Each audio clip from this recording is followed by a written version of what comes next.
planted. What's good, everybody? Welcome to episode 22 of SpikeTalk. I'm your host, Bebe, with the co-host, Frost. And we got two special guests today. We got soulcas, who just ascended. And then we got... How do I pronounce your name, brother? Because I have a hard time. LEGIJA. And then we have LEGIJA. All right, my dog. Because I'm used to everything. My American stupid ass would have sat there. I would have been like, LEGIJA, bro? I would have said some dumb shit, bro, honestly. So, welcome, you guys. Thanks for taking the time. Also, congratulations, soulcas, again. Thank you. You set it off, but good shit, bro. We're going to start with some random stuff that we normally do, like just some rumors around the scene, and then I want to get to the tier 2 stuff after that, which is like going through your qualifying times, both of you. So, obviously, Sacy and Tenz retired. We didn't get to hit on this because it's been a while since we got together to do a SpikeTalk. What do you guys think about, this happening? I already disclosed some of my thoughts on it. I think that like it's good to retire on a high, but I'm curious to see your guys' perspectives on this kind of like early retirement from both players who really aren't that old.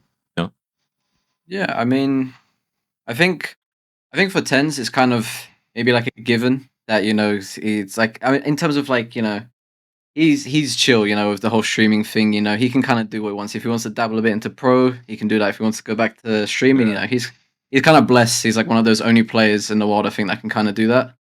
And I guess for Sacy, it's also like kind of like he can go back to streaming as well. Maybe it's a bit stressful and stuff, like playing and traveling. So I think you can kind of piece together and it makes sense. I mean, I think also for Tenz, maybe also real life issues, probably also like a lot of stress, maybe. And he's a big name. He has also probably a lot of sponsorings and everything that he might miss out because he's playing professional. I don't know his contract situation, but yeah, I think he knows what he's doing. If he feels happy, we should appreciate it, be happy for him. He ends it on a high, I guess. I think he proved again that he can play on the highest level, and I'm super happy for him. And for... who was the second guy, sorry? Sacy. Sacy, yeah. I don't know. What game did he play before? Did he play professional before? From competitive. I don't know, but I know I think it was League of Legends. Was pro. Was it? Okay, yeah. I don't know how long his career lasted already, how his career was before Valorant. I mean, he's been playing now 3 years, I think, professional Valorant, which is, I think, good. I think he was still in a shape to continue playing on the highest level. I think he did great for Sentinels. Probably also like a lot of input in the game. I think he helped a lot for the team. So I don't know. They have to know what they're doing. If they're happy with the decision that they made, I wish them all the best. Oh yeah. Yeah, the Sacy thing was interesting to me because that's the one I didn't see coming. Tenz, without delving too into personal lives, I think if anybody decided to retire like that, it's probably best for him, given everything that's going on. And I think soulcas touched on it too. He's not very concerned about his future at this point. No, bro, the guy's set for life. He's already said so.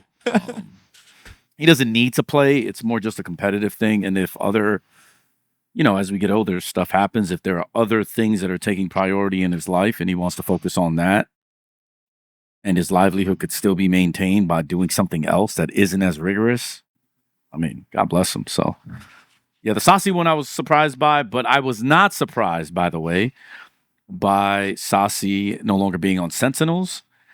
I think it was part and parcel, kind of the same thing, but slightly different, because Sacy's opportunity was to go back with like Furia, MIBR, and all these guys. They're not paying the same, nowhere. I mean, he's going to take a 5 times minus,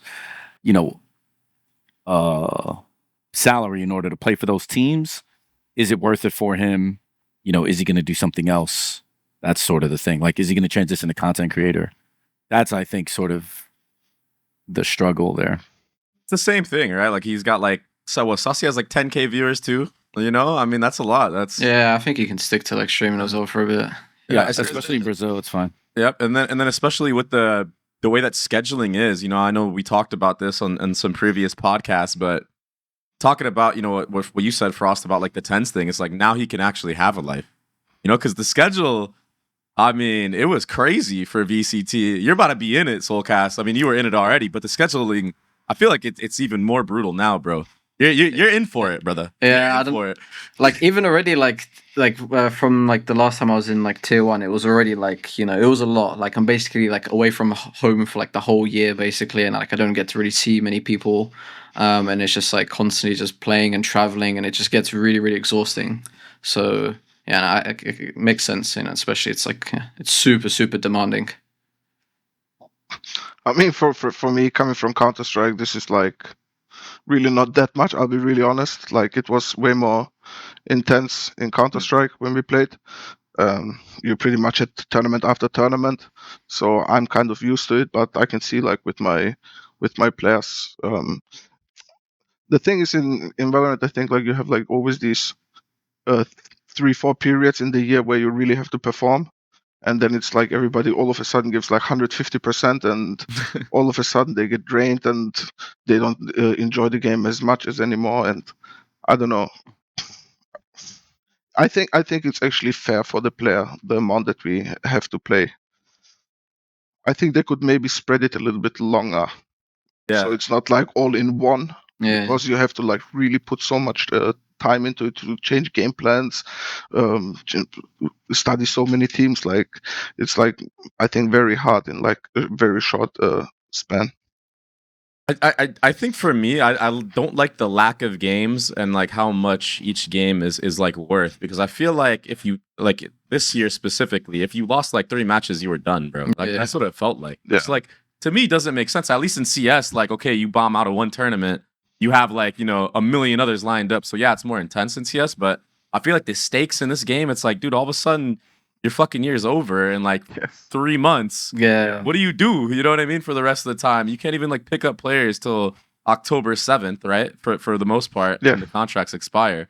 It's just like, it's just brutal, man. Like that's the brutal aspect about it. I feel like at least if you're in CS, you have something more to play for. In this game, you're like, okay, off season, half of the year. Like, what the fuck? Yeah, I hope I make the right choices. I'm like 1 month already in Germany. I'm so fucking bored. I have nothing to do.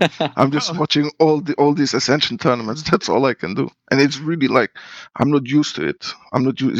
I don't understand how people enjoy not working.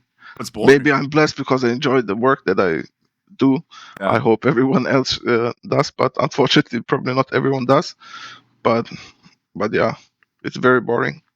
That was the biggest thing for me when I switched to casting. I was like waking up every day like ready to go. I'm like, okay, I'm ready. Like what am I gonna do though? I have no scrims to play, bro. What the fuck? I did not know what to do with my time for like a good like month, and I'm like, okay, like guess I'll go to the gym now and like start eating good, like cooking and shit. Like I got all this time to do stuff. It's just really weird, man. Yeah. Like not having to play like all year round, because when I was playing, even like the challenger stuff, it lasted the whole year, dude, for the most part. Like, and your guys' season, it's just rough. But we're gonna move forward onto some other things. KC is just getting rid of their whole team for some reason, even though they had good results. Magnum is now gone. There's rumors that Narrate is not even rumors. I mean, the guy's gone for sure, right? Let's be honest here. Everyone knows he's gone from KC as well. What do you guys think about like this whole swap and changing out an entire roster after like pretty decent success they had? Like they're not even keeping a core, really, right?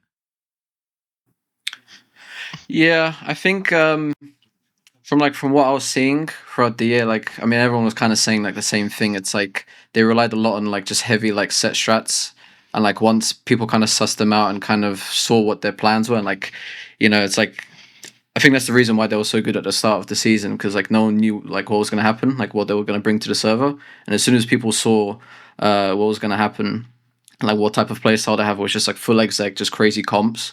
And, like when it got to a point where it seemed like having to do like more mid-round and more like adaptation stuff, I think maybe that's where they were kind of struggling. That's what it looked like from the outside. It could be maybe something a bit more different on the inside.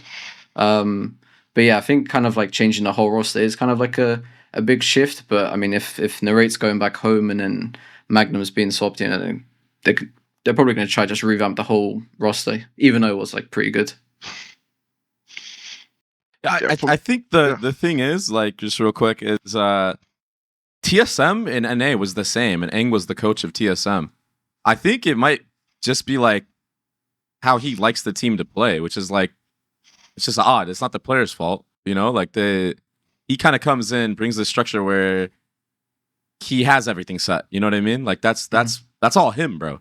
So it's just weird seeing players get replaced because of his game plans and stuff like that. But he's gonna have to find like an IGL, like an actual IGL that can mid round do all these things if he wants to like be able to compete. Because him relying solely on his game plans, like LEGIJA said, it's just gonna be GG once they figure it out. I mean, yeah, I don't really know exactly the story, what happened in this team, but I think if you look like at the team from a outside person, like from the viewer perspective, you would say always like that Narrate, Magnum, and Martin were like the core of the team, and like Shin and Tomashi like the players. And if you, I think, lose one of those players and you can't withstand the core or keep managing to holding a core of the team together, I think it's okay to completely revamp. I think this team, like, actually they had very good success. Let's be fair, they had one good run in the tournament, and I don't think it was like only Martin like showing up or Narrate. I think it was really the team effort. Shin had very good clutch rounds. Tomashi, even though I think he underperformed a little bit individually, I think he did, like, for his role, very good. I know that he used to be a duelist, so yeah, I think it's okay for them to make a completely new roster if they cannot manage to hold the core together. Yeah, I'm surprised by it, but soulcas will know what I'm talking about here. What they did is basically what Liquid did the year before with Safe and Redgar. It's the exact same thing, right? Because with Narrate and with Magnum having, I guess, like differences in, I guess, them having philosophical differences. Ultimately, them getting rid of Magnum to me is interesting because of the fact that Narrate is coming to NA. So I think it's like this weird, seems like the coaching staff basically is like, yeah, okay. Like I think we know whose side they're on now because of this, but to me, it's really funny to see this happen again in EMEA. And I don't know if this is almost everywhere I've ever been, right? I can go back to like even with me with Simple versus Blade, right? When you have to make a choice, you normally don't get rid of both. Yeah. Right? It just doesn't work. Yeah. So back-to-back years, I've seen organizations do that, and it's, to me, sounds so funny. Obviously, I don't have the information, so I'm not really like trying to be a dick, but like it's just kind of funny to me that they just did the same thing. But yeah, I thought KC was strong. I think they got a little unlucky. You could say that it was similar to RRQ this year, because RRQ, I think everybody would say like they were good enough to make champs out of Pacific if one or two things broke a different way. I think KC to me is the exact story. Like, I mean, if I'm gonna be honest with you, I felt like you couldn't convince me that Vitality was better than KC for most of the year. So, yeah. Vitality turned it up as soon as Safe went back. For sure, to Duelist, playoffs. bro. Yeah, for sure. Safe for sure. back on Duelist. Ooh, For sure. Nice. But I'm just saying, like, yeah. Yeah, I mean, also like that team, like most of them, they're kind of like thrown into the deep end, or like at least some of them, in terms of like Magnum, like that's his first time IGLing, I'm pretty sure, like for a team, and especially going into like tier 1. And then Tomashi was playing Duelist before, and now he's on a different role. Like, it's kind of hard to like adapt that quick if you've been playing like Duelist or like a certain role like your whole life in Valorant, and then now you're going to like tier 1. Like obviously maybe that was like another reason why potentially like Tomashi like wasn't really as comfortable, and then also Magnum maybe wasn't as comfortable, and I guess that's why maybe Eng wanted to go for someone that maybe had like maybe a bit more experience, because like I think Magnum has like crazy potential, especially in IGN, because he's still super, super young. But I'm assuming like, yeah, that's what he's kind of like going for. But okay, I don't know. I am speaking out of pocket. But logically, if what you're saying is true, then why isn't Magnum your backup supportive player? Because we know, let's say, Sadhak and insert any experienced IGL that you want in that position, they're not going to be there forever. Narrate was literally on Mad Lions, and then which is basic. I mean, they're in tier 2, but they were basically tier 3. Yeah, they were tier 3. They were tier 3. He comes into the league 1 year and is now leaving. I don't know, bro's joining NRG or some shit now, so I don't know. Like he's off, but He's definitely in a bag somewhere, bro. Yeah, might as well go back home. But No, yeah, but the point is, you don't have leverage. It's a tier 3 player. You get your first shot. This is like Gov. This is like Gov coming in here and basically going, all right, heck, it's been nice. I'm gonna go to like insert any other team. You know what I mean? Like that's just not how it happens. When you come from low tier 2 or tier 3, you don't have this happen. So someone like that, the experienced IGL, you need to turn on your program, is a much bigger flight risk. So if Magnum has exactly what you say he has, then if you're trying to build a program for the long term, don't you want that guy learning from the guy you bring in? I mean, you would.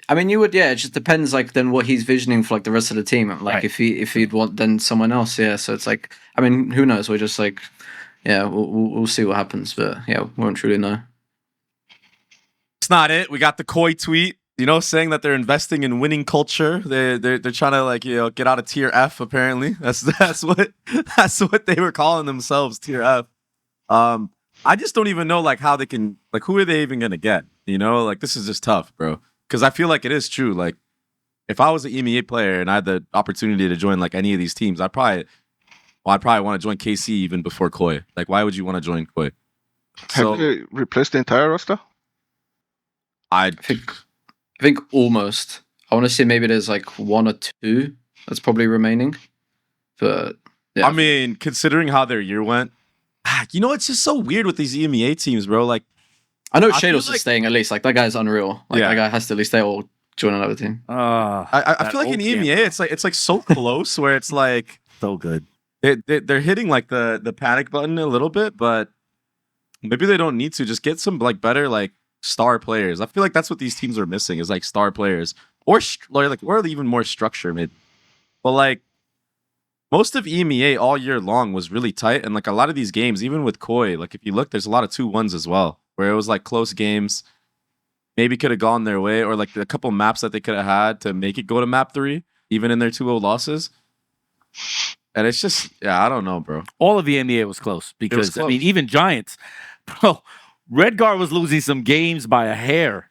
Yeah. Like, I think, so we did a show with them. I don't remember exactly when it was. I think they were like, I want to say like 1-5 or 1-6 or something. But I remember we were talking about it and we were all like, we went over the games and we were like, wait, you could have had a positive record actually. Yeah, bro. If 1 or 2 things broke a different way, they have a positive record. It's like, damn, that is crazy, bro. They had 6. Giant X had 6 2-1 losses, and the map 3s were so close. Like the last match that they had against Heretics, this was on July 3rd. They lost to Heretics on Bind 13-9. They beat them in OT on Split, and then on Haven, bro, they were up on Haven. Not 8-4 on their attacking side, and then they just lost out. They only won 1 round on defense Haven. It's like, bro, like this is the type of games that EMEA teams were losing. Like, it was tough. But then also it goes back to what we were saying earlier, where it's like these few games just like can just change your whole year, and it's like you just lose those close games and that's it, you're done. And it's like it could even just mess up like your next year as well, depending on like how did your current year went. So,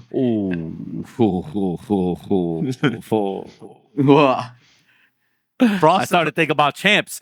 I'm not gonna say anything. All I'm gonna say is, one of these motherfuckers, it was a fireable offense what they did at champs. Fireable offense. I'm not making roster changes. Fireable offense. Everybody on my team knows what the fuck I'm talking about. But that goes to your point. It's like one game you could do something that is just so either unfortunate or, in my specific position, blatantly incorrect.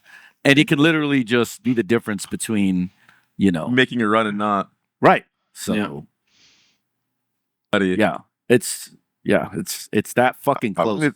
Max round 12. Every fucking round counts, and I as well. I stayed every time. Like, it's why this pistol shit bothers me how much impact pistols have. Yeah. It's fucking way more than CS. holy fuck, yeah. Yeah. I mean, now it's in CS as well, max round 12, but yeah, I noticed it like when I made the shift, like in CS, I was still used to max round 15, and then it was like max round 12, and I noticed very fast, okay, pistols are very, very important.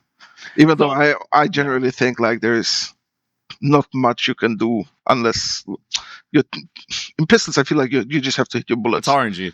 It's Yeah. so hard to like have a strategy or whatever. Like Right.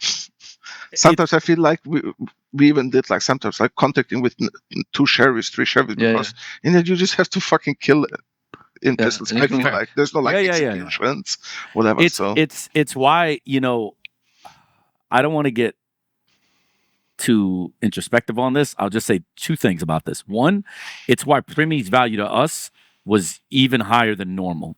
Everybody knows what he did versus Secret, right? Like, because his best area of the game is actually in that area of the game. He's probably the best pistol player I've ever seen, right? I mean, probably Zywoo. I've heard Zywoo, because even Blade tells me there's nobody like Zywoo. We've never seen it. No simple, no electronic, no. So all the guys I was around, I mean, Zipnix was probably the best pistol player when Flipsid was making all the majors. Zipnix was by far the most impactful pistol player. Like according to Blade, him and Zywoo aren't even on the same planet, right? So I'll just assume Blade's correct, right? I don't know. I'm not in CS at the moment, so. And then Jovi tells me this about FlyQuest Red. So his IGL Thea is, you know, mechanically probably way behind Sonder and like a bunch of these other players. But on pistol rounds, she probably has the best ghost on the team. And it's like, believe it or not, he uses this as an argument whenever people ask him about like, hey, are you making roster changes? He's like, no, I'm never giving up Thea.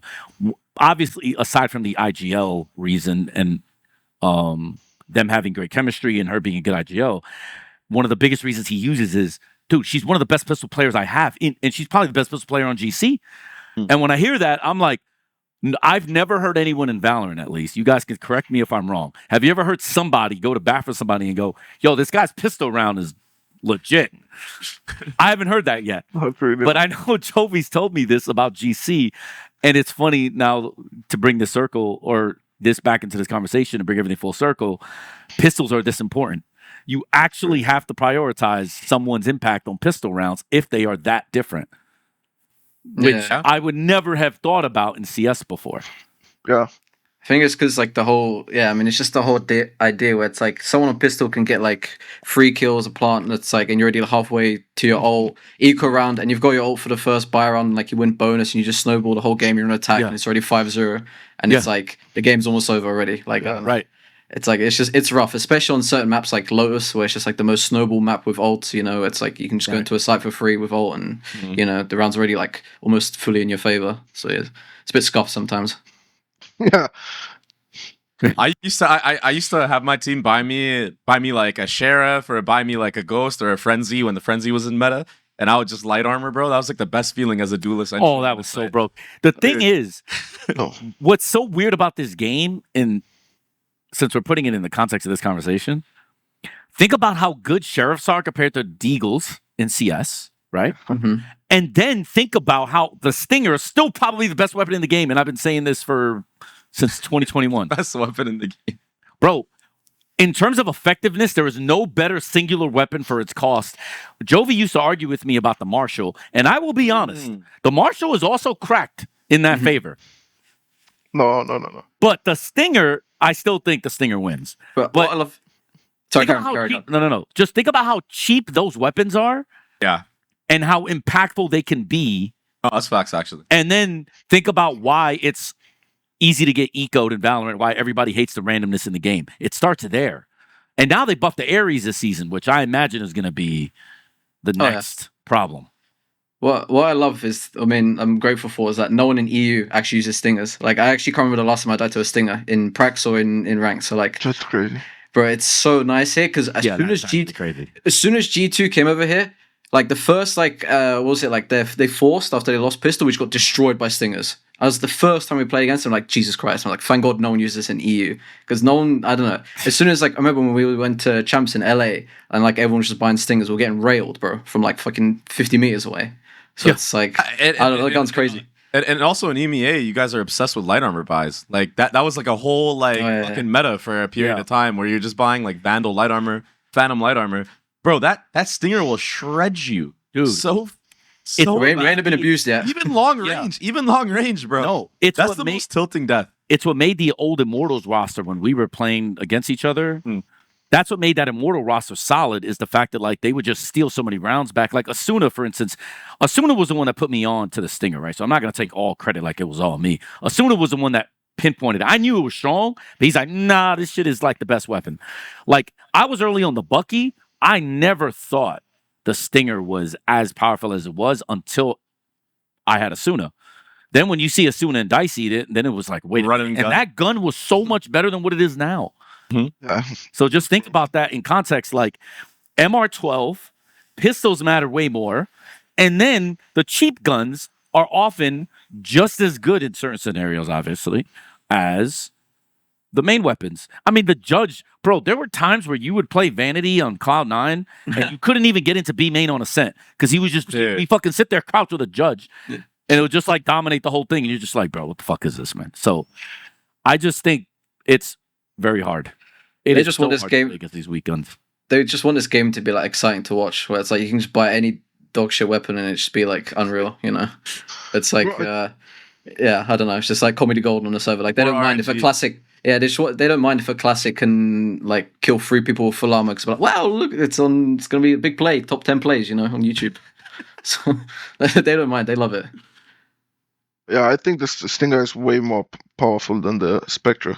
Just for the fact that it shoots also way faster, and many times people play sheriffs, they don't have head armor, and you kill them very fast with this gun, and you can kill like 3 people within like seconds. Yeah, you will die afterwards, but okay, I lost the gun for 1,200 or how much does it cost? I don't know. Yeah. So I think it's also something that's like criminally underrated on your actual anti-eco run because of what you just said. Because it can shred people with no armor like this. Like it's just instant. Yeah. So like I see a lot of these duelists, like obviously we were watching Ascension, you know, you were playing in Ascension.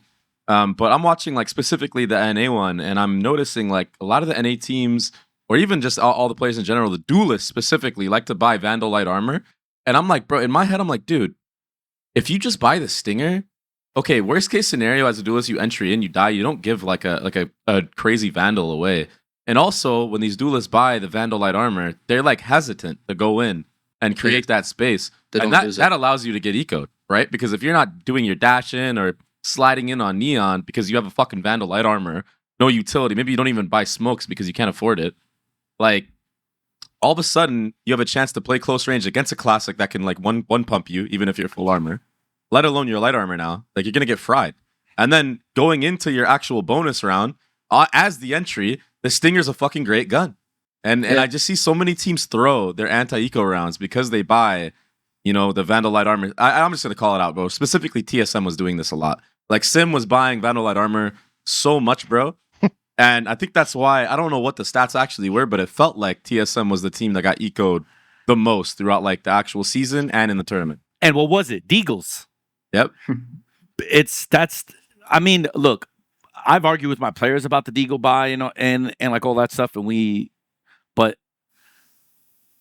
yeah, if you have a team, I mean, if you think about the Brazilians, like you think about what we did on Furia, that team, bro, Khalil and W, QCK, DG Zen, how do you want it? Any one of them could just steal around from you, bro.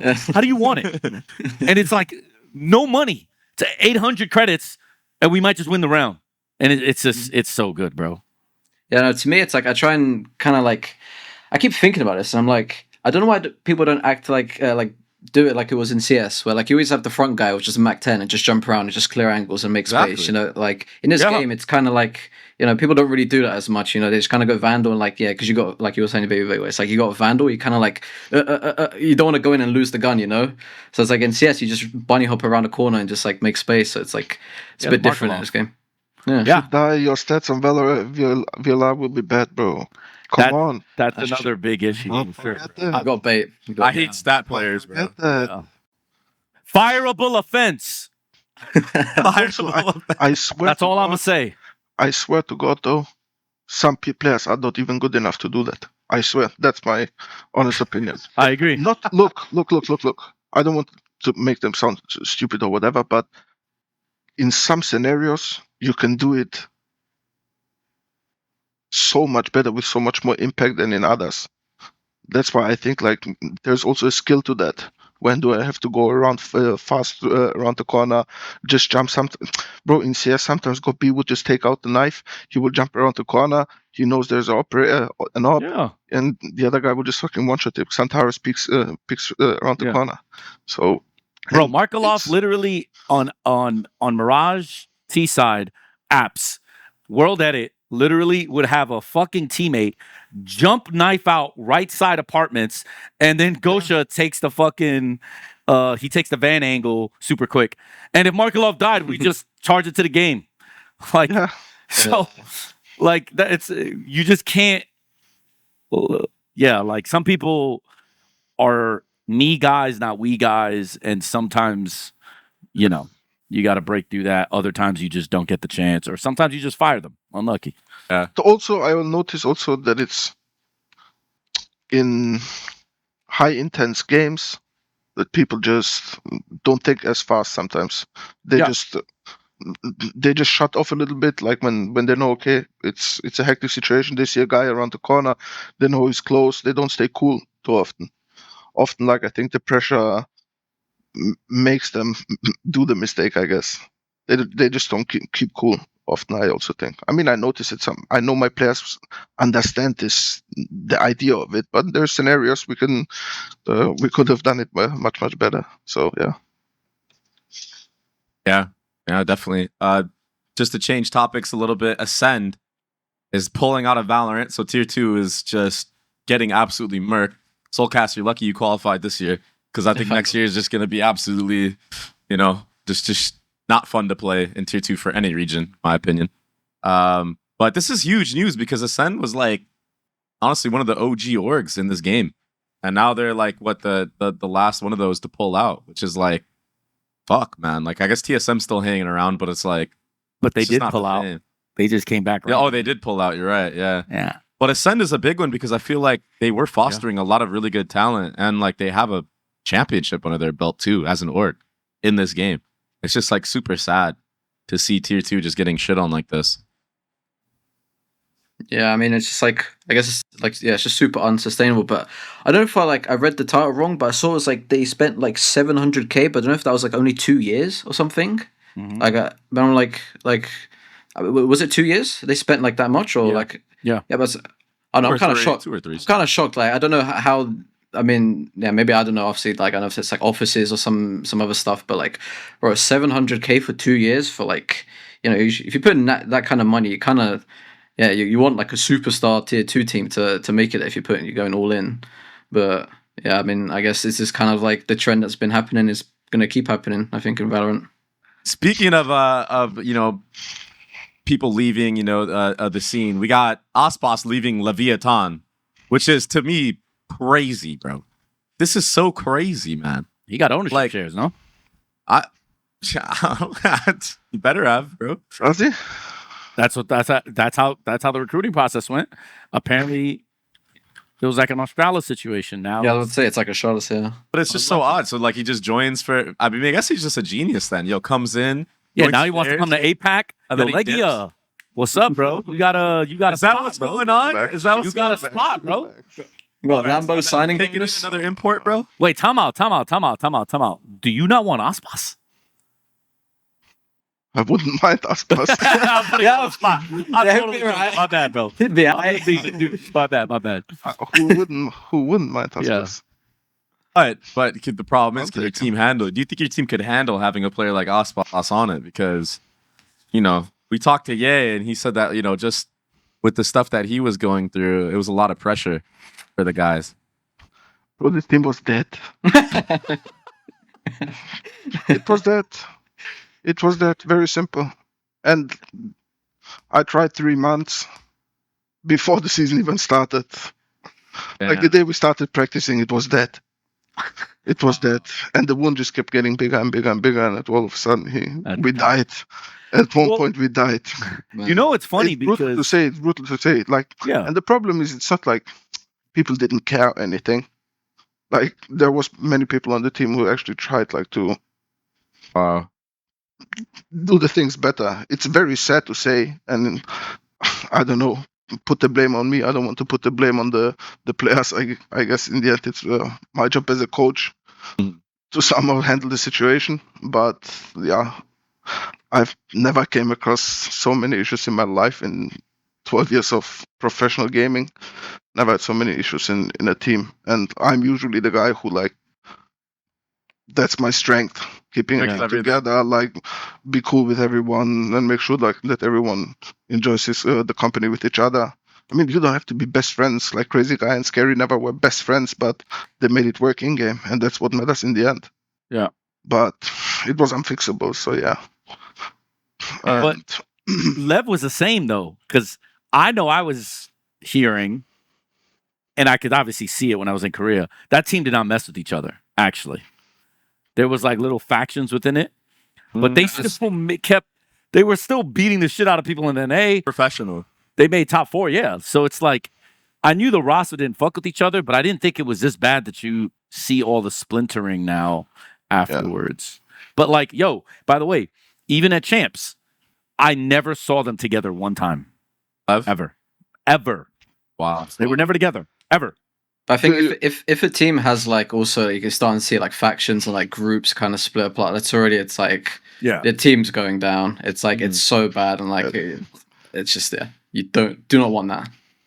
It all ties back, and we've talked about this like the last 4 podcasts, but like conflict resolution. Because if you can't actually like talk out your problems within the team, it's just hopeless, bro. Because then that's when the factions come, and then like all of a sudden, you know, someone's getting cut. No one even knows. Like no one said anything. This guy's just gone. You know? but what do you want to do? Like, in my position, like, I did not actually know what to do. I cannot kick EA. We paid so much money for this guy. Just for that fact, we cannot. Yeah. It's impossible. And I don't want to kick Crazy Guy because he deserves it. He qualified for this franchise league. He deserves to play 1 year, and I am not gonna kick him. It's very simple. At one point, I had to, because it went out of control and it was not fair towards the other guys. But yeah. Yeah, that's I- always man, that's a tough one. I guess that's just like the problem with like newer talent is that these younger guys, or even like people, they don't have to be young, but like newbies to the scene, right? Newbies to being a professional, especially in a game like this where I feel like a lot of players don't really have the background, like, you know, in CS or like I know this is kind of a meme, but in Overwatch, bro, like they had us do media training. They had us like on rigorous schedules, bro, because if we didn't fucking do it as NA players, there was a Korean kid that was going to replace us that was already disciplined as fuck, doing all this shit for a couple of years already in tier 2. But the problem is, in this tier 2 scene, it's just not as organized as other games are. You know what I mean? Like in CS, you have a million tournaments to play. People are striving to do it. Organizations at a working level are way more professional in itself. So it kind of starts from the top down. You know what I mean? Yeah. And if you don't, like in your case, you didn't really get that many veteran players. I guess the guy with the most experience was who, like Ye, probably. And he's used to playing under like full discipline, structured team. You know, that's where he thrived. But like, how can that happen, especially in your region where, no offense, that the teams aren't really that structured in the first place, right? So that's like, it is kind of a recipe for failure. I don't know what you really international coaching in APAC has been hilarious because LEGIJA, since the beginning of that coaching thing that we did, bro, like I could tell that he's just, I think, nicer than I am in that respect. I'm too ornery now. I've been in esports way too long. I've like, I'm trying to get a chip here, and then I'm trying to get another one on Deadlock. Like I'm already like, this is just how my brain is. I'm already like, so what he experienced, I didn't have anywhere near the same, but his situation reminds me of like, bro, we had a full tie team as soon as I come into trials. Next thing you know, we're not a full tie team. And I'm getting the ire of not only the Thai community, but I'm getting the ire of like all the Thai players that were like basically fuck this guy.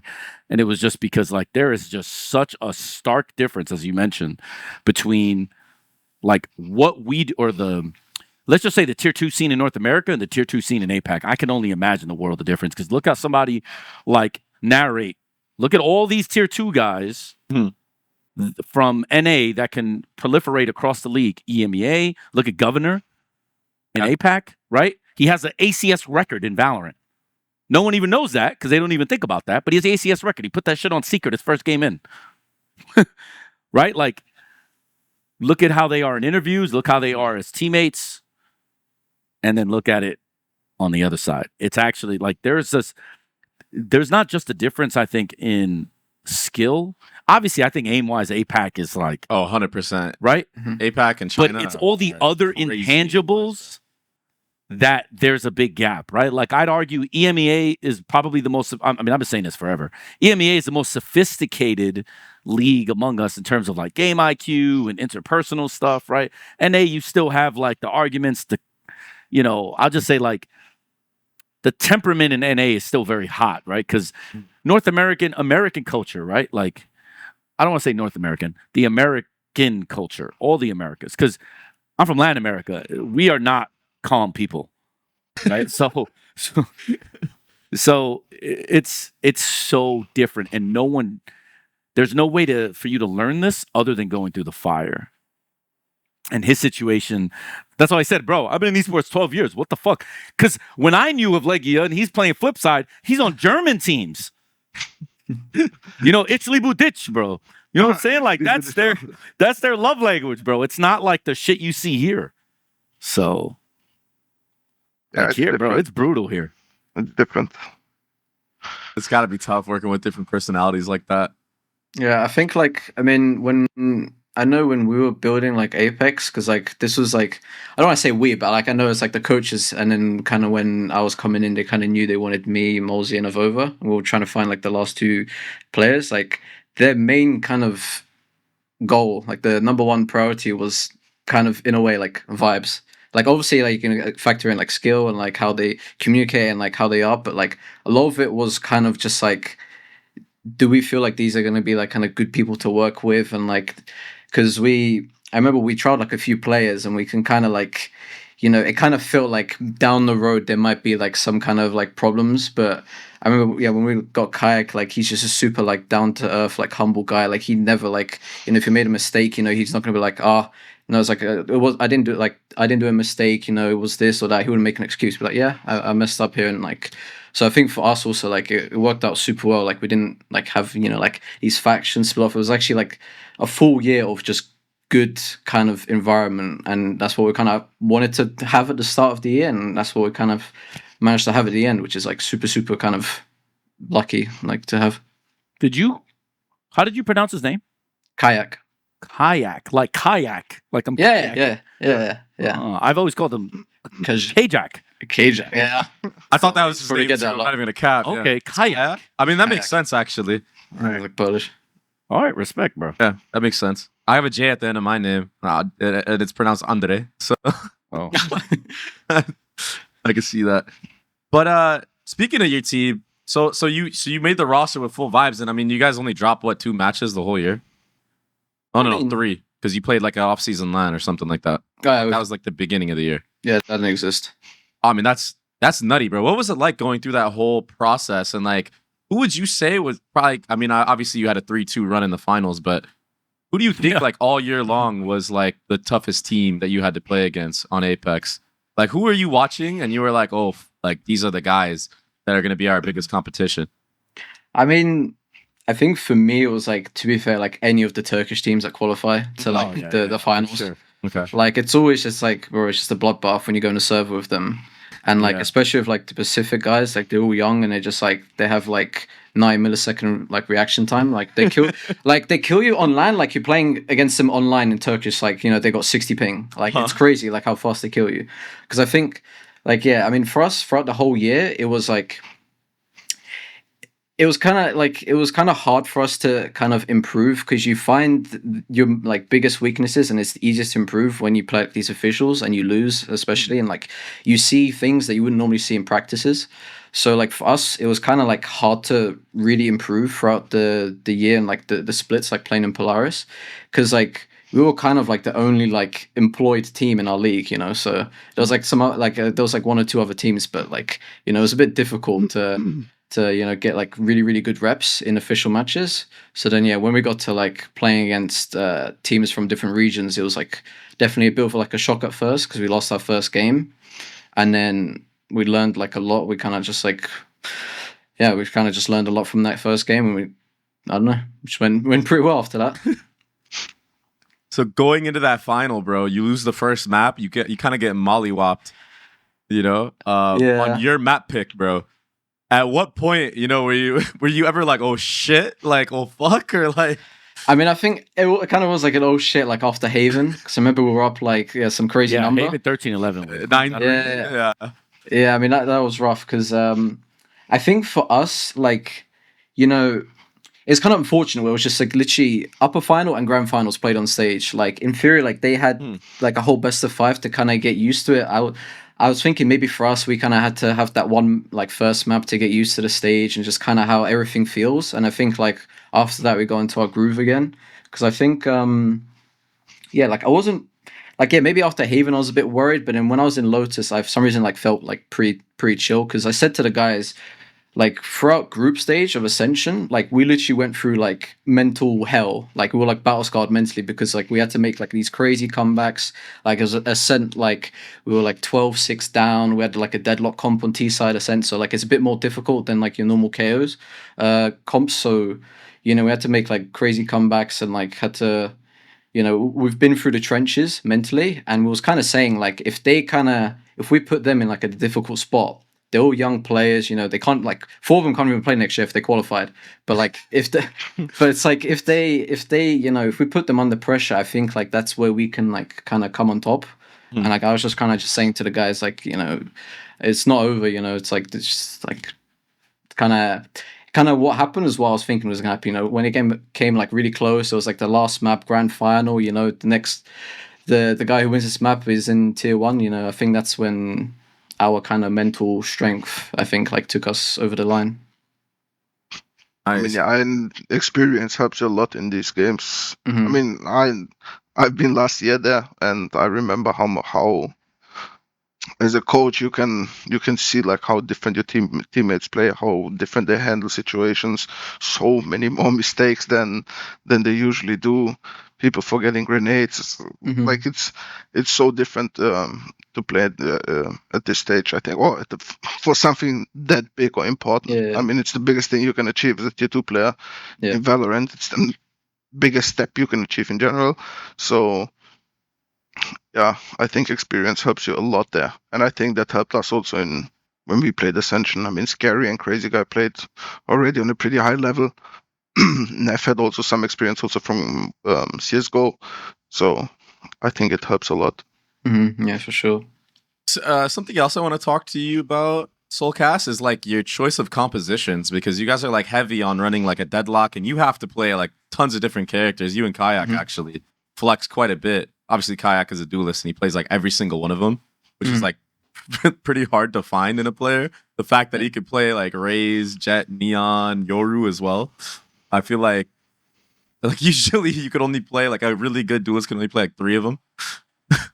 Yeah, but, what was it like? Like who made the decision to run like a lot of these Deadlock comps, and like, I mean, in a high pressure moment like this where like you're running like on a Lotus, your only info is like KO, for example, right? Like, I mean, I think for us it was like, yeah, I think we just really saw like the value on Deadlock, and especially like I really enjoy like playing these new agents and just kind of like finding these gimmicks and just I don't know, I just really enjoyed like the agent, and we had like a lot of success in scrims.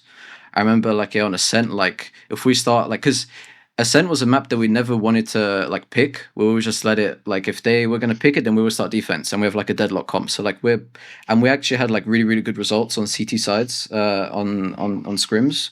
So we just kind of kept it at that because we saw some tier 2 teams play Deadlock at first, and it just seemed like super strong. Like her whole kit's like super like strong. So yeah, we kind of just run with that. And I know with Lotus, like a lot of people said, it's kind of it's a bit of a weird comp. It's a bit scuffed sometimes with like you don't have much info, and I think Lotus is like a map where it's like you can kind of do anything on the map on that map and it will just work in T-side. Like I don't know, it's just like you don't have to do like too much crazy stuff. It's like such a simple map in my eyes. I think that map was just like it needs like huge. I don't even know how you fix that map. Like personally, like that map's just busted, and I think it forever will be. I don't know. It's just like it's a weird map. So I think for us, like we found like super big value with KO, and then I enjoy playing like these kind of weird agents, and I'm kind of used to just playing like a different agent every map. Like that's kind of been like my kind of thing for the whole of Valorant. You're like the ideal player for Frost right now. He's looking at you, bro.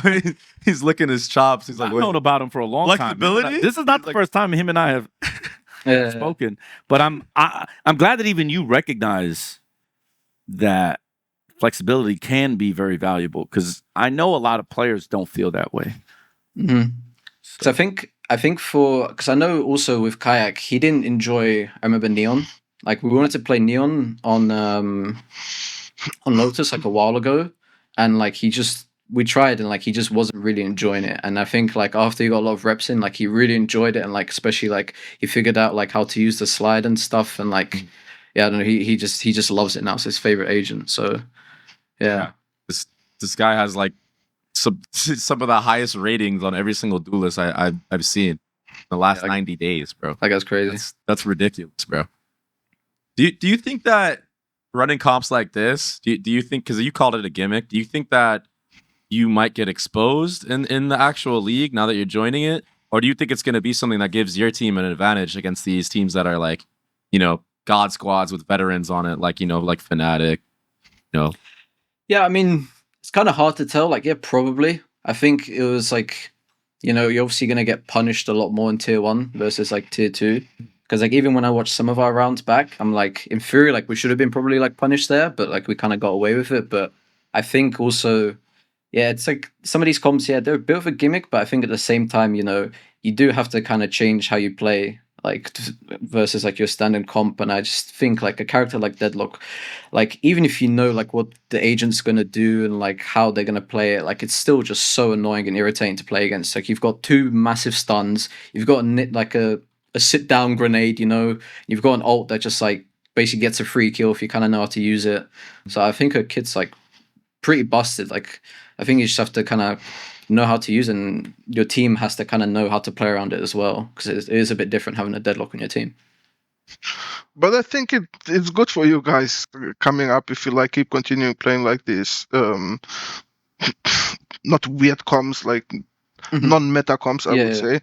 It's the same, like, for example, in Asia, the Ascension team, SPG, Simprisa Gaming. I told to Hector, like, one day when we were outside the arena in Korea, to practice against them one time. Because they were like the team, like, we faced against them, like, Deadlock on, I don't know, Bind, it was the first time. Then on Split, they played it. They played, like, so many weird comps, but it was so effective. And you saw that they had an idea behind it. And it made like, so we like copied also a lot from them actually, and they're destroying everyone in Asia. And I tell you, they will not drop a map in the grand final. They will qualify easily in Asia. Even over Full Sense, who's I keep hearing they will. Keep hearing Full Sense. I promise you, they will demolish it. I'm a big fan of Full Sense. I'm a very big fan of John Olsen. He's one of my favorite duelists, I have to say. But I think it helps you guys, helps you guys a lot. It's the same like Hector. He proved it also in our region. He played very unorthodox comps. It was fucking annoying. You never know what he's gonna pick, because his team was always able to play 2-3 comps. I mean, yeah, maybe they will not be always as good as if you play only one comp. But I'm sure that he will train them to be good enough to be able to play on the highest level. And it catches you off guard. And on top of that, you, like I said, you only have like these 4 weeks, 5 weeks, 6 weeks that you compete. Teams look you watch your games, like everybody will watch your games. You have nothing else to do anyways, so you watch all the games. You will know what so many teams do. You don't have to change too much, so you can always just change your comp after each game. And I think it helps a lot. Like, for example, with this Ascend comp, I think it's a fucking crazy idea. I don't know if you guys have won anything with it. I remember, like, in... Yeah, we beat DRX. The zombie, Okay, yeah. zombie comp? Yeah, beat DRX. Yeah. Like, the first game, when you told me, when you revealed the comp, Yeah. I looked at it like I think you had a very, very good T side, and then you lost in the end on CT. Yeah. Like, you lost to a huge comeback. Wait, what was the But comp? yeah, it's like It's the Sage, zombie comp. KO, It's Sage Phoenix, KO. Yeah, Sage KO Phoenix. Give it an idea. Nova. and And Smoke. What's his name? I'm old. But it's basically extra lives. It's Clove. Clove. I'm stupid. Oh, that makes sense. Zombie. Yeah. Yeah. Right, you've got 9 lives, bro. Just running around, just do whatever. And you Yo, go, fast. Yeah. Like Yeah, and you have enough util. Bro, I've been that comp was 100 Thieves comp that they just didn't want to run. They didn't believe in it. But I've had that comp since all the way back then. And before Clove came out, it was Omen. But the difference is the back then Sage was better heal, and her ult points are shorter. So if you do the math, it was the same sort of principle with 66% of the rounds of the game, you basically playing a 65. 65, yeah. Yeah. So it's actually fucked. I mean, yeah. And we should have it's- done better even at champs, but it's just, unlucky. And yeah, Sure, why I also sure. think it's good. Like, most teams play, like, in this game, like, a lot of maps are played with the meta comps. A lot of them. So if you play against a good team, they will eat your Right. life. They know how the meta works, because Yeah. mostly the big teams, like, let's say Genji in Asia, PaperX, not that much maybe, but, like, I don't know, just the top teams, they always define the meta. Everybody copies most things from them, Right. so they will know how to counter these things. So I think it's always good if you play with unorthodox a bit. Yeah. And I think Deadlock is fucking strong. One of my Yeah. favorite agents. Yeah. One of my favorite agents. It's I think the biggest reason why I wanted to do it back then was on 100 Thieves, everyone did. Like, look, on the flip side, LEGIJA will tell you, no one gave a fuck about us. No one. No one. So we could go into the tournament. Played you in a week, like 3 times. Yeah. No one cared. So basically, you could run probably single double sets. So you can have, like, let's say a specific gun round on Mirage CT side, right? And you can have a variation to it. So, like, a setup that looks the same but isn't. And then you can have a completely different. So you can have, like, your A's, your B's, right? But that's all you need. No one studies you. But on 100 Thieves, I started realizing, oh my goodness, every game we play, everyone, I'm seeing our own plays being run against us. I'm seeing all this stuff. So at one point, this is like right after First Strike, Nitro's having a baby, or his wife's having a baby, not Nitro. Sorry, Nick. We're playing with, oh my God, this Silent X. So I'm just like, yo, why don't we just run different comps? No one expects us to do shit anyway. We didn't do that. But the whole time I'm like, guys, especially when I hear a struggle, like, yo, why don't we just work on a different comp? We can have a pocket pick for, like, when we play Sentinels or when we play Envy or, like, whatever. Nobody wanted to do this.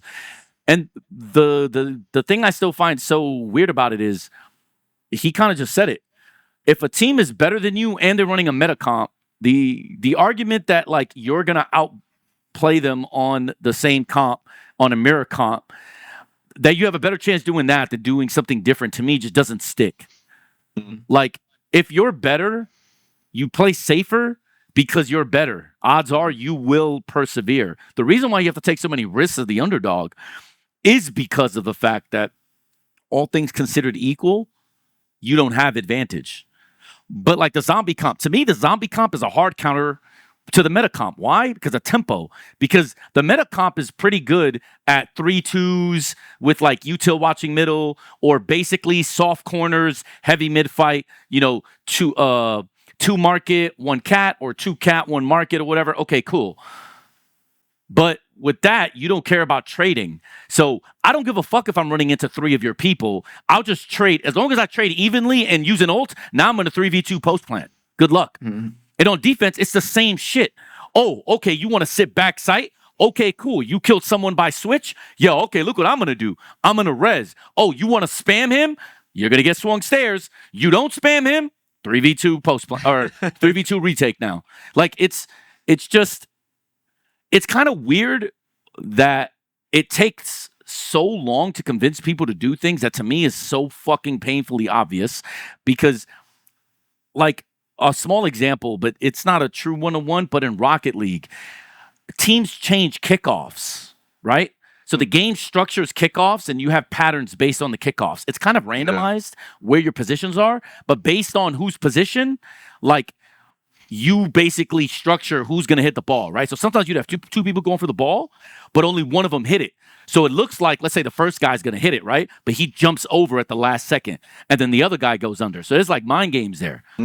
Like in every game, you have to have like, you know, you can't just do the same shit over and over and over and over and over and over and over and over and over. And the meta comp now on Ascent, let's say Ascent, right? It is so no one comes up with new shit, bro.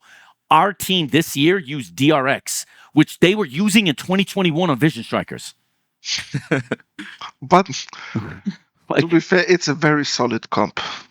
It is. Oh no, it's perfect. It's covers so a lot. balanced. Yes. No. I'm not sitting on the comp. I'm saying that the game it's like chess. It's figured out.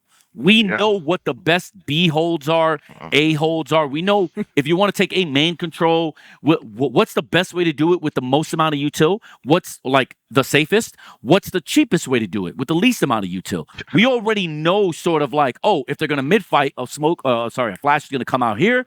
You know, here are the few spots that basically you don't get flash from. Someone needs to sit here. There's a round when we played Lev. We absolutely destroyed them on their mid fight. I don't remember the round now, but we absolutely destroyed them. And it's because, they have a deadlock and they don't have a KO, but we know basically what the comp can do because every other part of that comp is the same. Man. Is the same. Yeah. So we know what's coming, and we just happened to get Cruz guess right, felt it, we hit it, we beat the shit out of them and just like destroyed them that round. And it was like everyone's like, oh, and it's like, yeah, just perfect call at the perfect time meets like, you know, knowledge, and we just knew exactly what to do, and we just guessed right, and they got punished. But can you do that basically 12 more rounds to beat a team that is that good? Or is it just easier to make them uncomfortable and not know what to do? And by the time like they figure it out, the game's over. You already won. That to me is like the logic when you're an underdog. And I always found that so weird that better teams never liked adopting that philosophy when they know they're going to play a good opponent. It's like, dude, you've just run this comp, let's say in NA, right? You would know this specifically. Around that time of the first Reykjavik, Andre, you remember when we were playing like 3 tournaments a day to qualify for Reykjavik? Yeah. Because that shit was, that open was 128 teams. I thought I fucking qualified for it in the fucking tournament before that Reykjavik qualifier. Bro, I was literally screaming, yo, we're ready, we're going. Right. We're going to Iceland. Yeah. They're like, bro, no, actually you get 8 points. I'm like, yo, fuck off. Right. What do you mean, bro? Yeah, so basically, like, you play so many events and tournaments, and then, like, me on 100 Thieves, everybody watched our games. Yeah.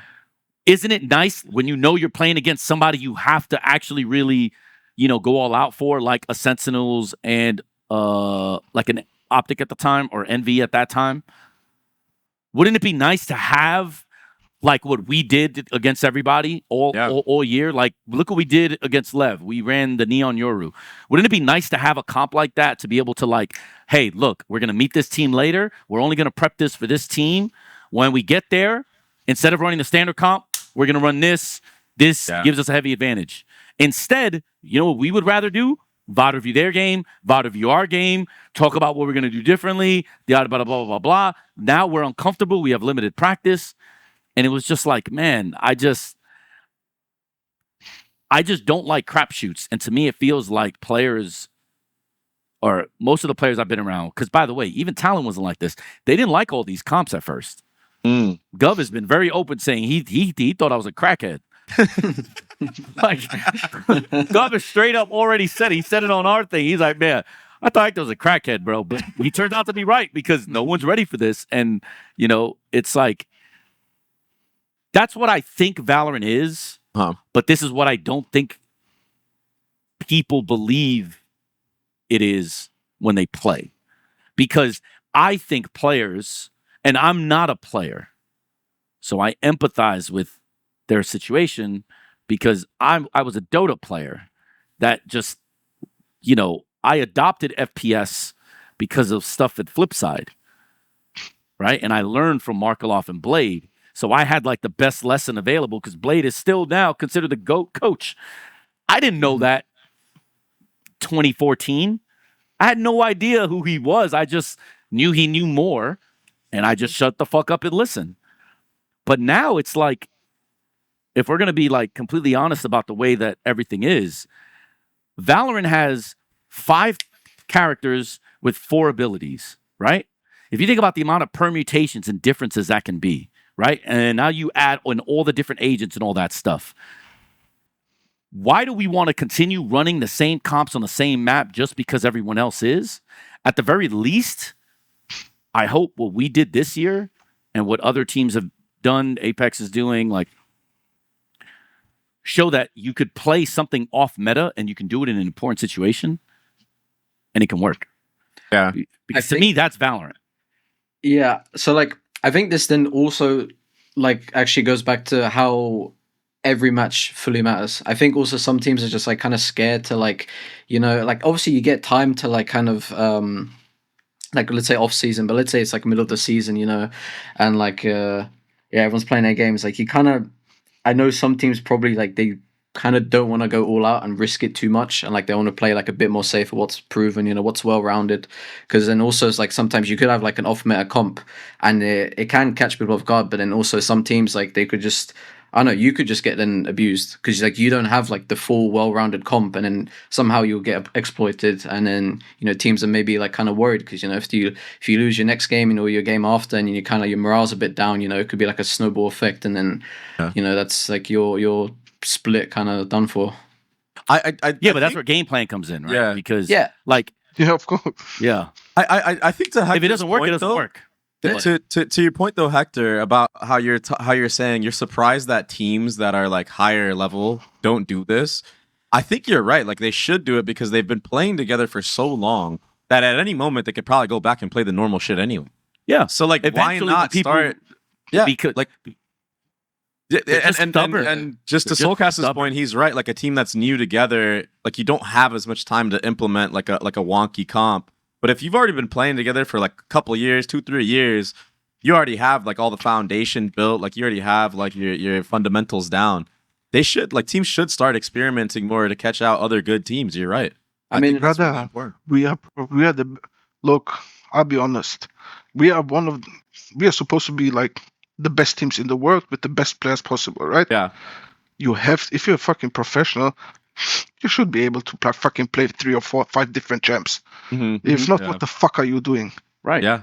What That's been my argument. Like, I tell you, I honestly, if I would be like with Big, my old team from CS in Valorant now, and GOP tells me like play, I don't know, fucking Sova, and I'm not a Sova player, and I tell him I don't know how to play Sova, I don't want to play, bro, he would flame me so hard. Like, he would flame me. He would flame me. I mean, that, like, I would have a fucking bad time with him. And yeah, but it's my job.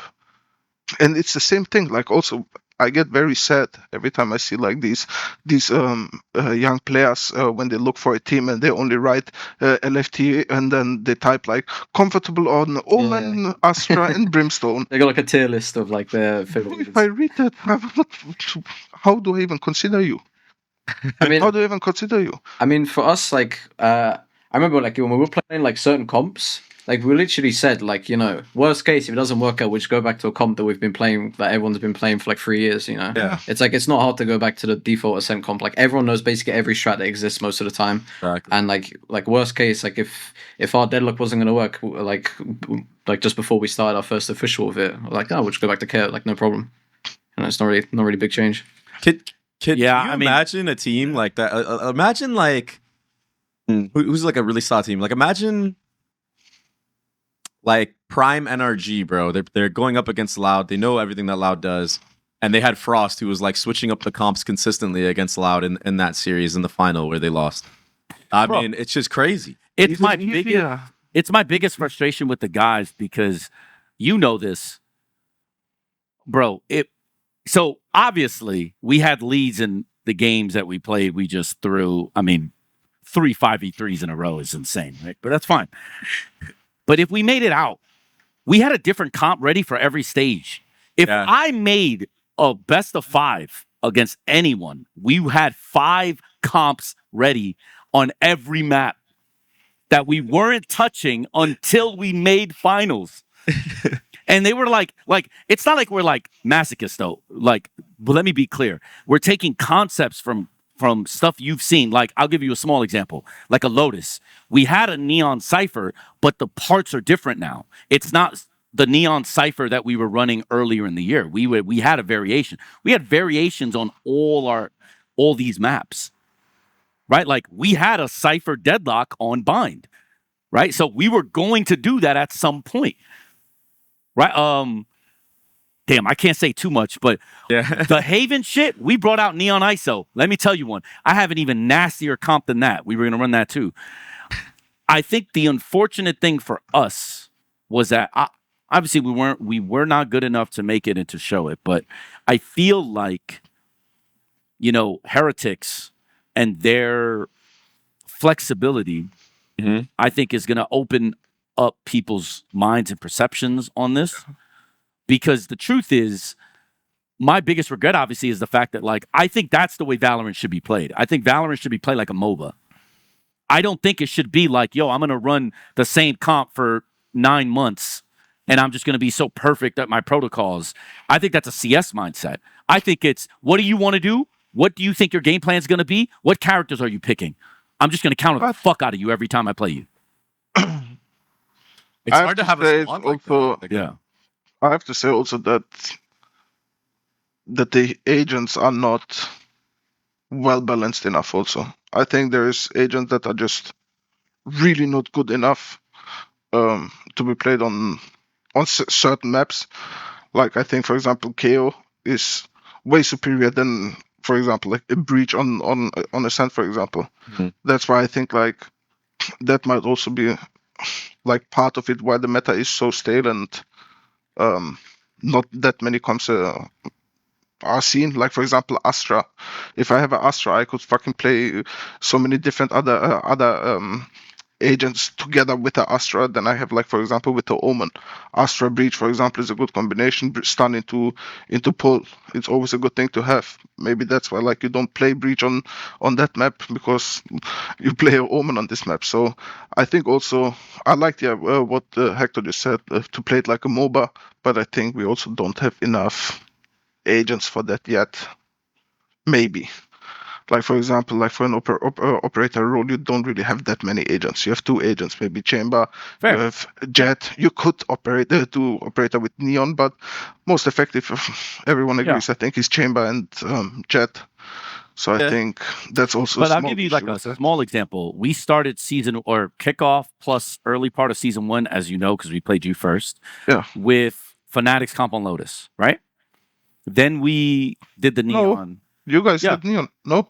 No, not against you. Early on, we went the Fnatic comp. You can check, right? Maybe we practiced it then. Yeah. Then we swapped to the Neon comp. Then we brought out the Deadlock Clove, Yeah. right? That's 3 different comps on that map the whole year. At any point at Champs, we were going to run all 3 of those comps, like depending on how far we went, right? I know. That's what we built up to. We had that every single map. Basically, on every map, we could play about 3 comps. Me and Cruz basically had designs for 3 maps, game plans for 3 maps, all the way through. Top 8, losers, whatever. And we had specifically 1 off comp, like a weird comp. Like, nobody played our Abyss, so they don't know, but like we had a sexy Abyss comp, and that was for like best of 5s, right? To throw everybody off, right? I think this year we're probably going to do the same shit. Everybody already knows that. So like, I don't, this is not me. Like, but the point I'm making is like, I think with the amount of characters we have now and the roles we have now, I think you can do that because we did that. As a matter of fact, unfortunately, we have 100% win rate 4 games with Neon Cypher, and we didn't actually get to run it at Champs. And Like we have 100% win rate comp we couldn't run because we didn't have the time in the legs.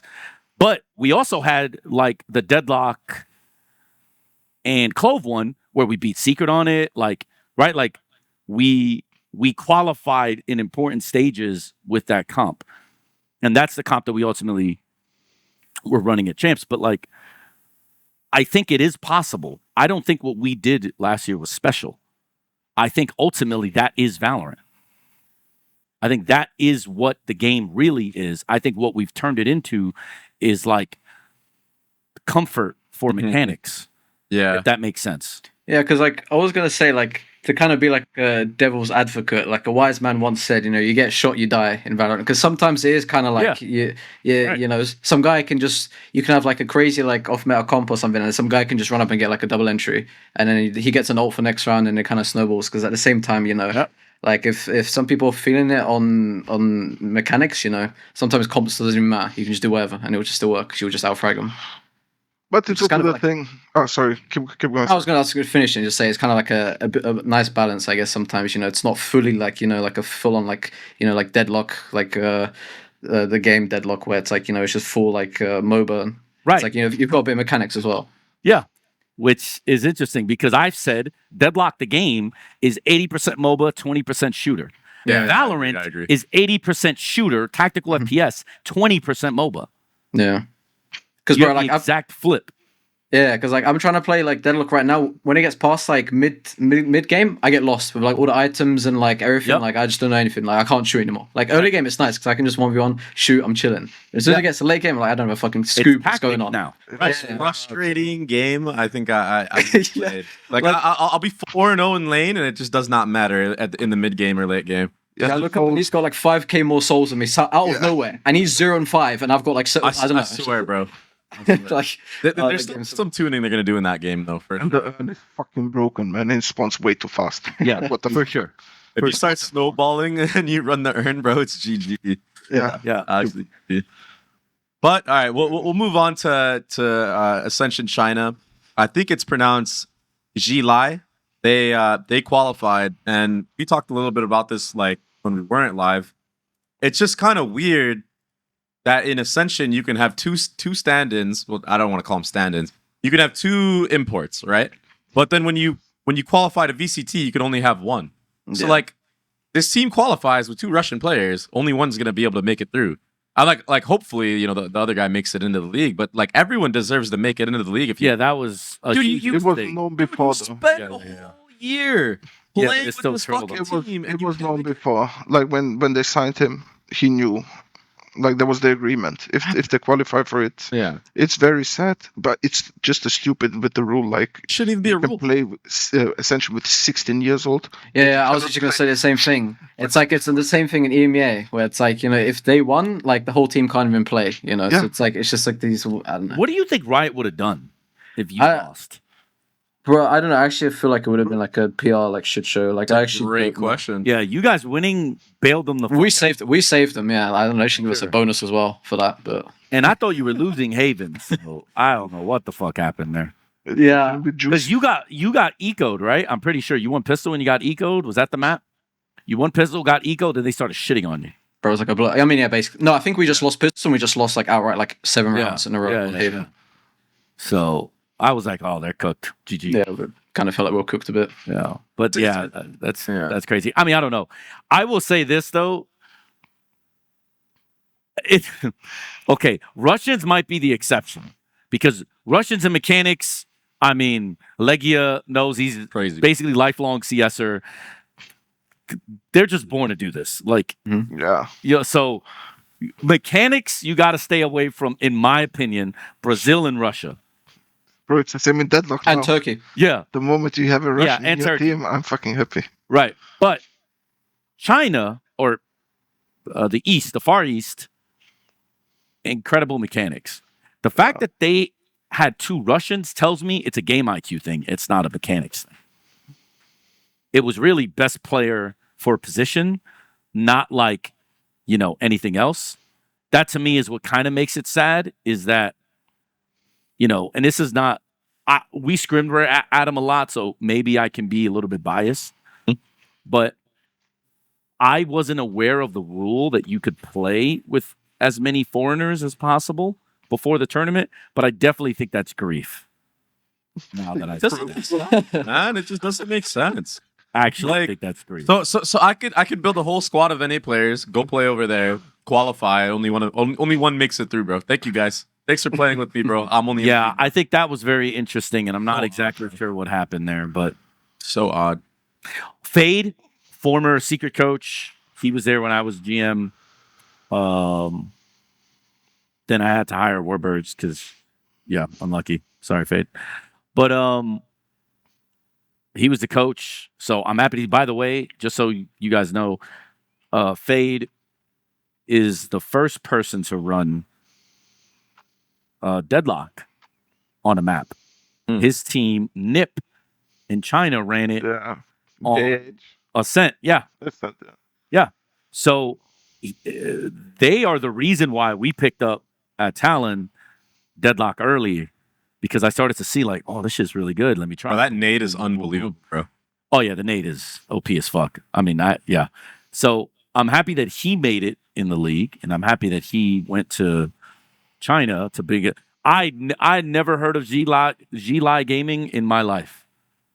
So, bro, and the crazy thing is too, like, and it's probably gonna be this way. They might have had like the most washed like final ever, because in NA it was a 3-2.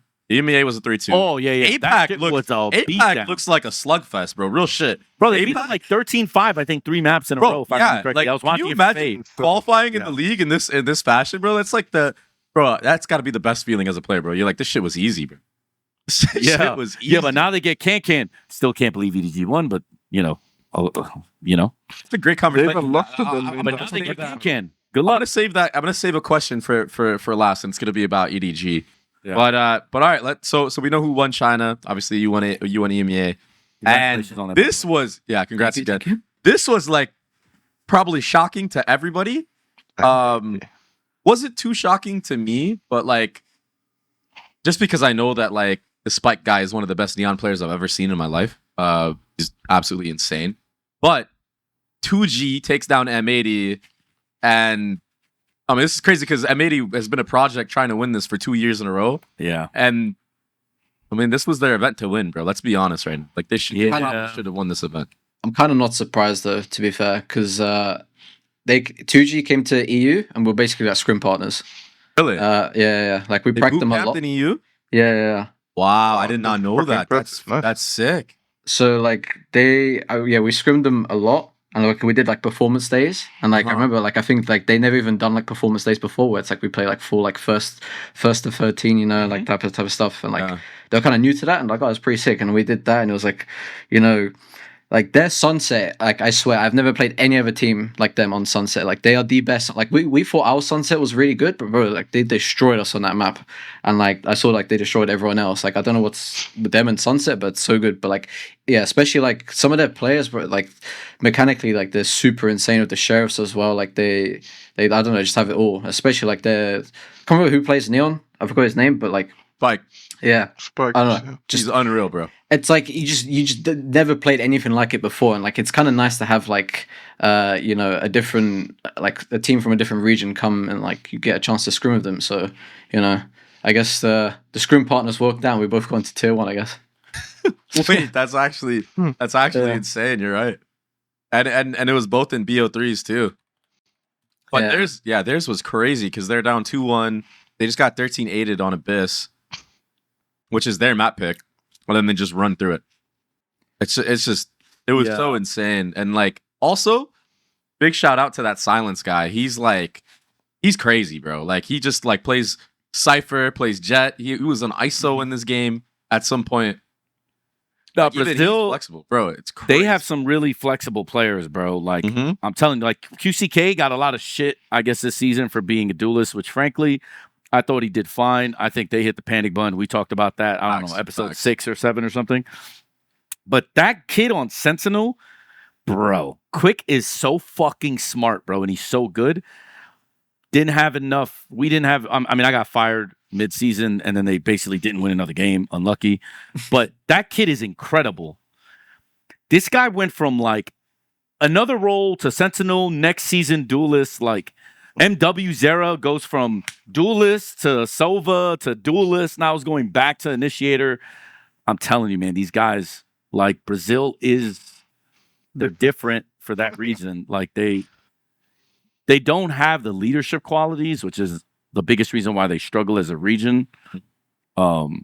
This team might be the only team that actually has that, and that's probably why they qualified. Because I don't know if you guys saw that post on Twitter with like I don't know if it was in between games or it was like a halftime of the IGL of 2 game, just like hyping his whole team up. Oh yeah. That might be the closest like thing to Sadhawk that Brazil has, like in terms of IGLs. I know Mazin is like pretty good, but like no, for sure. You know what this reminds me of too, though, is like the Crossfire IGLs, where it's like it's kind of like what we were talking about with Kong Kong, how he's like always screaming the whole time. Yeah, that's kind of like this team, this 2G team, kind of gives me vibes like that, where it's like they are hype. Fair. And bro, they were popping off on everybody. They were, right. Well, you know, the TSM games, they were. Boy, TSM looked scared. TSM looked scared too. I thought they were gonna fight in the back. I was like, damn, bro, they just like stole their lunch money or something. Why are these guys so mad at them? Like, what happened? So, you know, for as much shit as people give me, I'm like the opposite of that. I always try to have like my GLs calm, you know, more intellectual, more like, you know, I don't mind the pop-off shit, but like I feel like that's so much energy. But can't won with that. So it's like, what the fuck do I know? I went O2 barbecue, like my GM keeps reminding me. So some people thrive on that, I guess. Yeah, for sure. I mean, I think that what Mind Freak said to them was very smart, right? Like, if you're really nervous, just start yelling and popping off because it like counteracts, like the adrenaline counteracts the butterflies, and that is sage advice for sure. So, certainly with merit, it definitely has like the pop offs and that sort of attitude. Certainly has its merits. But I try to stay away from that, but that's just my coaching style. Like, but no, I mean, those guys are fucking dope. And I was surprised. It's so sad for M80 because, you know, I coach Koala and I've been a fan of Nismo for a while. And I actually almost coached this team. Actually, Nitro tried to get me to coach this team, but M80 said nah.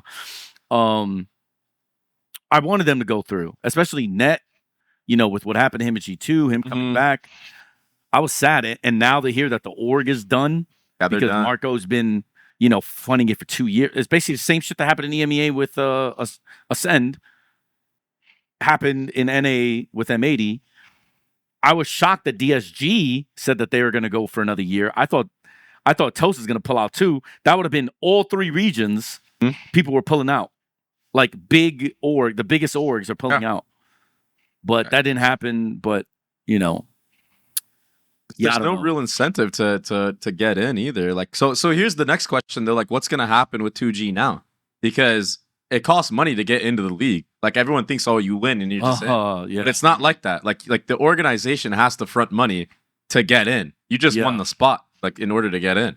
But like how is a team that's Brazilian, especially with all the pay cuts going around with the actual teams in VCT right now? Like think about Loud, think about MIBR. Furia, everyone's going through pay cuts, right? How is a team that is a small organization going to be able to hang around in this league? I don't know, especially living in LA, like you said, Frost, where it's like it's crazy, bro. Like my rent last year at my other apartment was $4K a month. That's like salaries in the league. You know what I mean? Like, no, for sure. Like, brother, for sure. That was one of the biggest things of contention. So there was a Reddit post that I posted this on because like there's a lot of people that had like. I mean, you know how it is. There's like a lot of misinformation. I was like, no, that's not how it works. Because some people are like, Riot's going to take care of it, blah, blah, blah, blah. Heck nah. I got no help from Riot. And I'm cool with some people at Riot. I named one of them Misa, who was very helpful for me pretty much almost the entirety of my NA Valorant career, who's no longer there. I was hitting up Misa almost all the time, and I kept getting stonewall. And it's not by him; he was trying to help, but like Riot doesn't actually help you. The organization, 2G, is going to have to do everything themselves. Starting from, they're going to have to figure out basically where they're going to be in LA. Then they're going to have to figure out, are they going to Uber? Which Furia wanted to do that, which, you know, unlucky. Or do you want a driver, right? Do you want to rent a van? Like for me, bro, so champs and everything, right? Happened in December, right? You know what I did post? I didn't even have a chance to have a holiday for Christmas, right? I'm in LA at an apartment building looking at specs because there's a new building that was built in Culver City, figuring out whether we rent an office. I try to rent an office. Bro, you want to talk about the biggest waste of time. Office space, every square foot being like $5. Like, you know, some raggedy ass fucking office space is going to cost you $10K a month. So you know what I did? I said, fuck that. So we went into a brand new building. We did these, there's co-living. I don't know if you want me to explain that, Andre. You want me to explain that? Okay, no, you don't have to. So like there's these arrangements where you can have like a big apartment that has like a big space and then a bunch of rooms. Oh, we basically rented out 3 of those. We turned one into a LAN center, one into a kitchen where everybody ate and chilled and all that shit. And there were rooms there. So you have like, I think it's like 4 players to each one. And then we had like the media space and we had like people from Fury that would come in and fly and they have their guest room now, you know, all that stuff. So a LAN center, eating space, chill facility where like everybody hung out, watched movies, you know, talk like, you know, blah, blah, blah. And we did that for, to me, it was pretty cheap given the amount of time. I had literally 3 weeks basically to do this. Crazy. And then some people online just think, you know, you got given a red carpet and you get Michelin star meals every day, you know? Like, right. Yeah. Bro, we were basically on Grubhub all the time, and that's why it got really expensive. And then we try to be nice to Furia. We started walking to like McDonald's, walking to this, walking to that. We just like took the time to just be like, yo, let's stop fucking all these delivery fees are crazy. Because I was telling the guys, I was like, bro, I'm getting yelled at like every day. Like, yo, what the fuck is this? This is so much. I got tired of the bullshit. I was like, yo, let's try to keep it as minimal as possible, guys. Order whatever the fuck you want, but let's just walk there. So we started eating around, walking, you know, and then we eventually got a cook, which was cheaper. It's like $4,000 cheaper, by the way. Crazy. To get a cook. Hire a cook to make all our meals. 2 meals a day, basically. Breakfast, lunch, we were responsible for dinner, basically. Wow. So, like, then we got a cook, then we had a driver, so we get to, like, go everywhere instead of having to Uber everything. And, like, it was much cheaper. I think it was, like, for just the apartments, Andre, in LA, 9... So much, bro. 9 apartments, basically, with a LAN center, with all that stuff, was like $20K. Think about that. 9 apartments, all with their own bathrooms, by the way. You got lucky, dude. Kinda. That's what I'm saying. Yeah, you got lucky, bro. Bro, and I was You in the actually got fire. lucky as hell, I bro. was in the fire every day arguing for my life. This guy as was if, the deal of a lifetime, bro. no, Fury was trolling me, acting as if I'm like just doing this, bro. Dude, They think I'm doing this. I'm like, guys, I'm 20K not. a month is like a 4-bedroom fucking house, bro. It's a 4-bedroom house, bro. Like that's 20K a month in LA. Bro, it was insane. But Riot didn't help.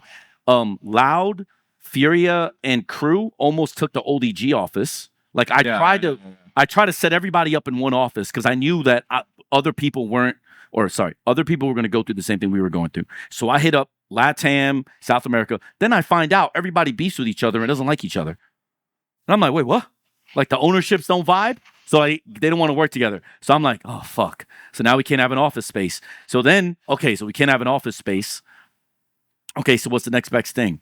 Well, we need like, you know, an apartment good enough with internet. That was another problem. Was Spectrum is trash, so we needed Spectrum's a place. so bad, bro. I trolled my entire last year playing on that shit. Bro, I thought I had fiber in my old apartment. Dude.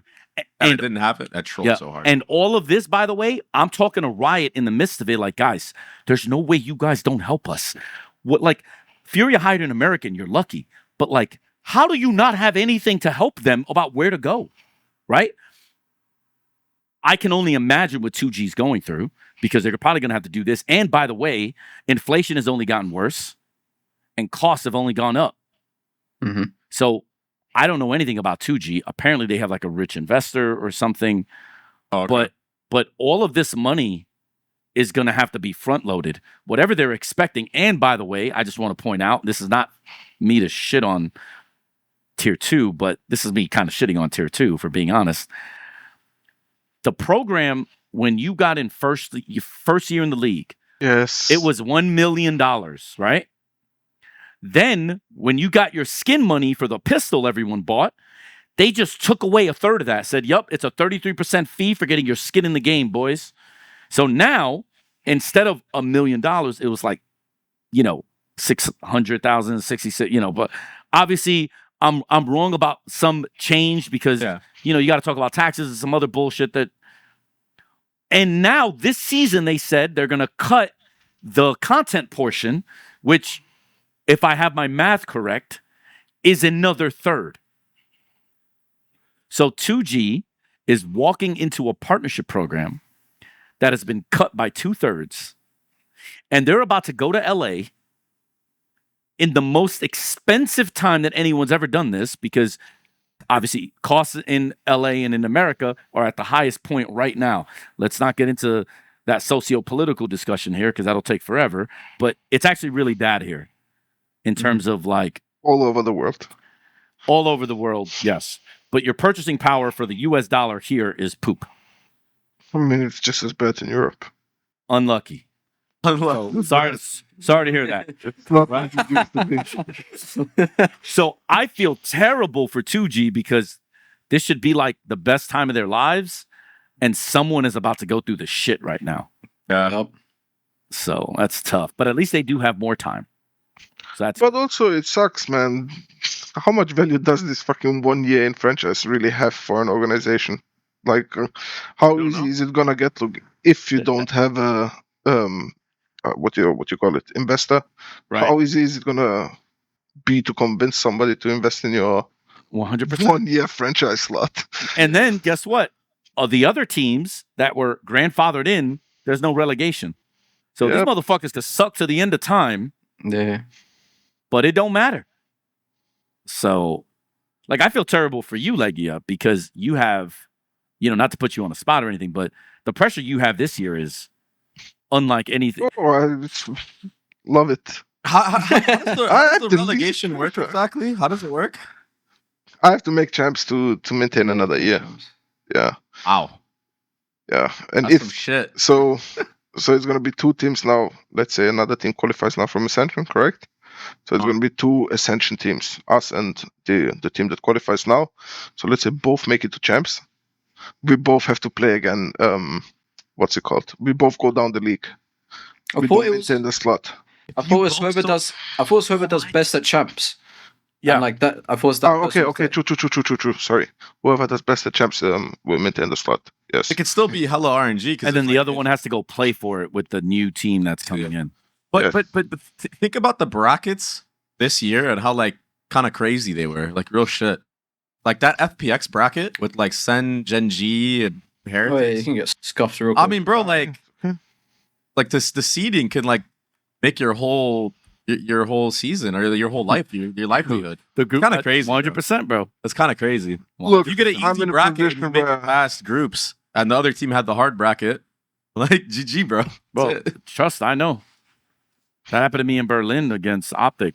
Wait, so Cost me champs. that's crazy though, because at least if you qualified last year, you're guaranteed 2 years. Now if you make it in, you only get the 1 year. Yeah. Oh, Trust man, me, it is that significantly worse. That's arguably the biggest reason why M80 has to go, because it's not feasibly worth it. It's not economic. Like, you Even if joke you with make me all it the in. time about Flipside if I'll bring it back, and I'm just like, dude, there is no shot, because the amount of money it takes now to do anything in esports crazy, bro. is so much worse than it was before. But also, we are actually the worst of the high risk investments in tech. Yeah, We actually are. especially after everything that happened with like the crashing of like investors and just the Yeah. esports winner. It's like, why would you want to? Yeah, that's Yeah, but the tough. ecosystem in NA is fucked. Yeah. I'll be fucking honest, it's fucked. Yeah, the salaries and everything are very high. And there's a few people. Look, I'm very happy for every fucking player, coach, whoever. I hope you make 100,000, hundreds of thousands. But you cannot complain in the end. But they kind of destroyed it themselves. True. The ecosystem. I think the organizations. There's so much hype in the beginning of the game, and like crypto was at a high, bro. You know, people are starting to pay unreal salaries. For once, Cloud9 was willing to give out like hella money and not just give everybody 3-year contracts. Now we're back to 3-year contracts. And they reneged within a month after. Never mind. Let's not do this. Counter-Strike always stayed human, but League of Legends, for example, for me is, I'm sorry, but it's way too much. How much money is invested? The league's on a different planet. I mean, Faker, in Korea, Faker has his own building, bro. Yeah, it's the Faker Tower or some shit, yeah? It's insanity. Yo, that's so fire, bro. That's so cool. That's making so cool, $6 million a year. Homie is just chilling, yo. That's so sick. He's got like stake in the company too. Him and Bjergsen. Bjergsen has stake in TSM too. TSM might be one of the only companies that actually, I know they look really bad from the outside, but like they actually did stuff smart. They started like, first of all, they cut all their teams because it's just not, you just can't have teams anymore. It's just too expensive. And then second, they like went the software route where like they started like selling software to people. Like that, like they're genius. Like Reginald. That's what I was doing on Flipside, but it didn't. He's smart, bro. They got Blitz GG. They got all these apps that actually pull in hella money. You know, that's how they sustain. Blitz 3 years ago was pulling in $20 million a year just on ad revenue. Crazy. What was Blitz again? Blitz.gg is like it like helps you. It's like a coaching thing. It's like the league thing. It'll pop up like what items you should buy. What things. Yeah. 6. No. It's that much money. Yeah. So TSM did it smart. As much shit as they get as like an organization and like they do it, they're smart because they can actually afford to stay in esports. But it's not through having a team, bro. You know what I mean? It's no, fair. Shit. No. It's. I mean, we could spend a lot of time on this. But we could. I just felt bad for M80. I feel bad for that stuff. I feel bad, obviously, for this plight that LEGIJA is in, because someone like me, for instance, for as long as talent would have me, right? Like, they're probably going to be like everybody else, think I'm dog shit after this season anyway, right?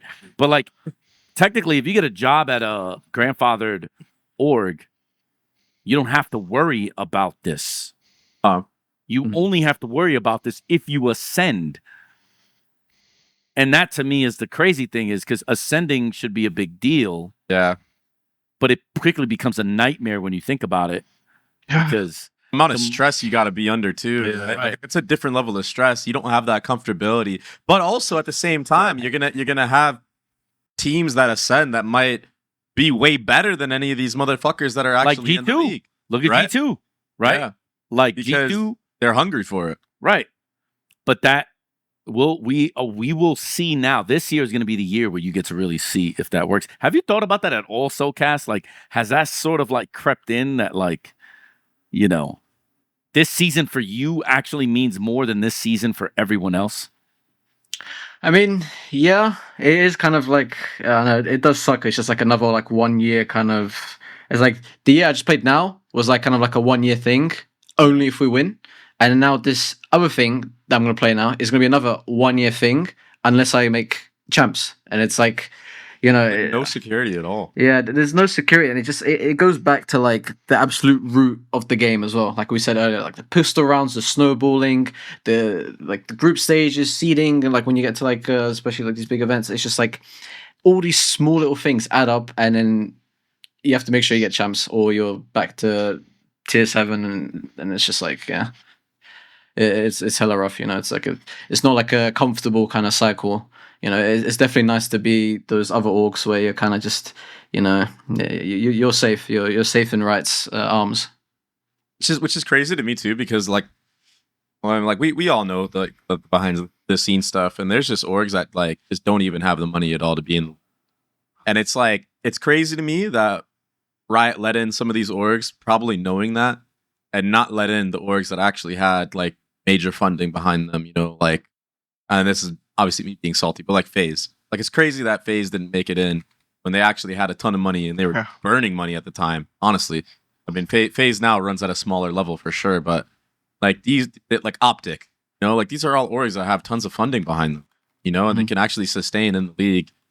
It's just like it's tough now with all the budget cuts happening for these Brazilian organizations, and it kind of doesn't allow you to have the best possible competition because now you have to work with like this player that he's willing to take league min. When you could have had somebody that's way better on your team. It's just sad. Like it's not good for the whole overall quality of the game because that trickles down to now the matches. Now you get just blown out matches for some teams. I mean, you have teams that almost don't win a single fucking game in the league. It's like, what the fuck are we doing here? Like, bro, this is just we're not even going there, bro. We're not even going there. Well, to be fair, in his defense, money wasn't the issue. But all right, my last question, and then we're gonna wrap it all up. And this is just a very generic question, but do you guys think that EDG will be as dominant as they were throughout the next year of play as they were in this Champions? Like, is this gonna be a thing where they make a Dynasty era run, or do you think it was kind of like right place, right time? They just won this tournament because like the stars align. I think in general in Valorant this is the case. Just because you have like these two tournaments where you have to perform and so many small things can decrease the performance of your team. Like somebody has fucking problems with his girlfriend. Some stupid small thing. I don't know. You're actually right. Yeah, I know, bro. Right. You're actually right. I am sorry, but it can be small things that can actually I know happen in an unfortunate timing when you have to actually perform in these 6 weeks, and you will not just play as good. Like for us, for example, even though we had these problems, we played good in practice. We really did play very good in practice. Wow. Like statistic from the statistics that I had, and based on judging my practice before, I was ready to play. I knew I had issues in my team, but it's okay. Everybody still somewhat tried. But then, in the end, it didn't help. But yeah, I don't know. I feel like I feel like it's so hard to judge. I think like on paper, you'd think probably other teams should have probably like be winning, but right, yeah.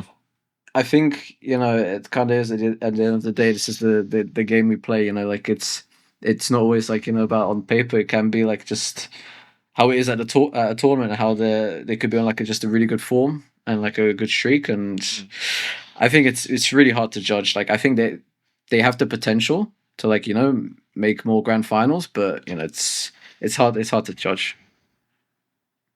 Yeah, I think did we ever have a team winning 2 major tournaments in a row?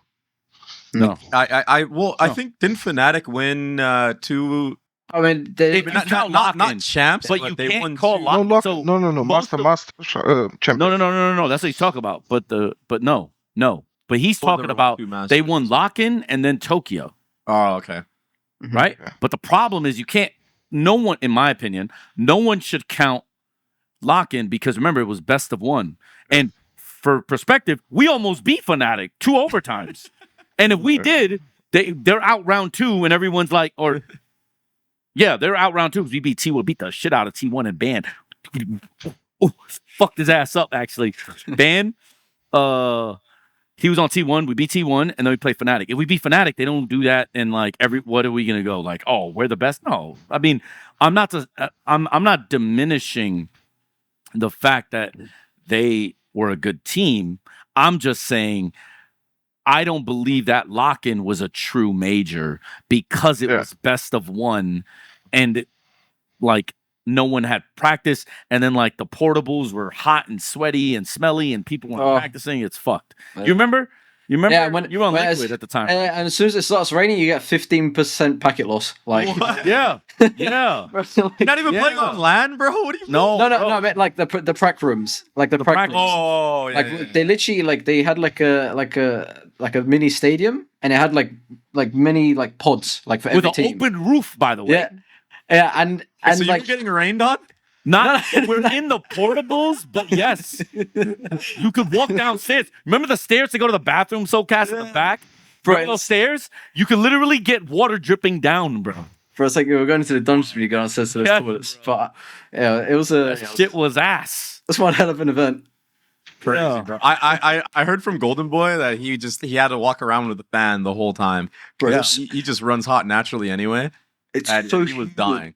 And then I remember because it's Oh, literally Korean summers even. we're playing in a box, and there's there's AC in like each room. But remember, we wanted to leave on the AC overnight, so we come in, it's like nice and cool. And bro, the fucking admins just turn it off before they close up. Yeah. and then it's just like, we come back in, and it's they're just trying like to save money. a sauna. Yeah. It's just a sauna. And it's just Yeah. That's rough, bro. That's rough. So I mean, no disrespect to Fnatic by saying you can't count that, but this is why I think you can't count that.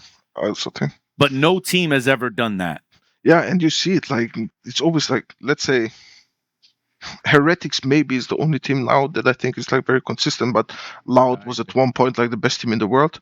The next tournament gone. Yeah. I mean, Energy- Gen G was the closest. They finished Energy- second, Yeah, and then they won. Yes, true. But Energy, amazing one tournament. Like you think, okay, this team is unbeatable. It's over. Next tournament, completely different team. Navi, same shit happened to them. It's like so weird. Like every time a team wins, somehow they drop. Like no team was like consistently on the at the top, except for Gen G and Heretics. Actually, no. I think they're like the most consistent team that we had, and Yeah. Fnatic obviously, but Yeah, they I also think. never won like. Yeah, but even Heretics, they didn't. It's not that they didn't do shit, but like if you think of like Heretics in Shanghai, it's still it's weird. Gen G to me, the reason why they're so pissed off, obviously, is simply they were going to be the best team in Valorant history, Yes, 100%. So and close. then Sentinels happen. right, and then like all of a sudden it just wasn't the case because they would have made 3 grand finals in 1 year. Yeah. Like if That they would've were to been win big. champs, that would have been the yeah. best team of all time. No cap. If they beat Sen in that game, I think they would have actually taken it all the way. I think they would have won. 100%. I think they would have won champs. Yeah. It's actually crazy that Sen bombed out in that stage and barely got the last slot and then had to be in that group. It's actually mind blowing, bro. Yeah. And then EDG beats PRX for the first time ever, bro, in history. It's like, Yeah. oh, Right. It's crazy. That shit to me is insane. And then Heretics, second, I don't remember what they did in got second Madrid. in- No. I don't think they got second. But what did they do in Madrid? I don't remember. I don't even think they went, right? I think KC they made, no, they made it. They made it. I think they bombed Did they? out. Because I remember Patatek played, I think, in Madrid. I'm Yes, just they old. did.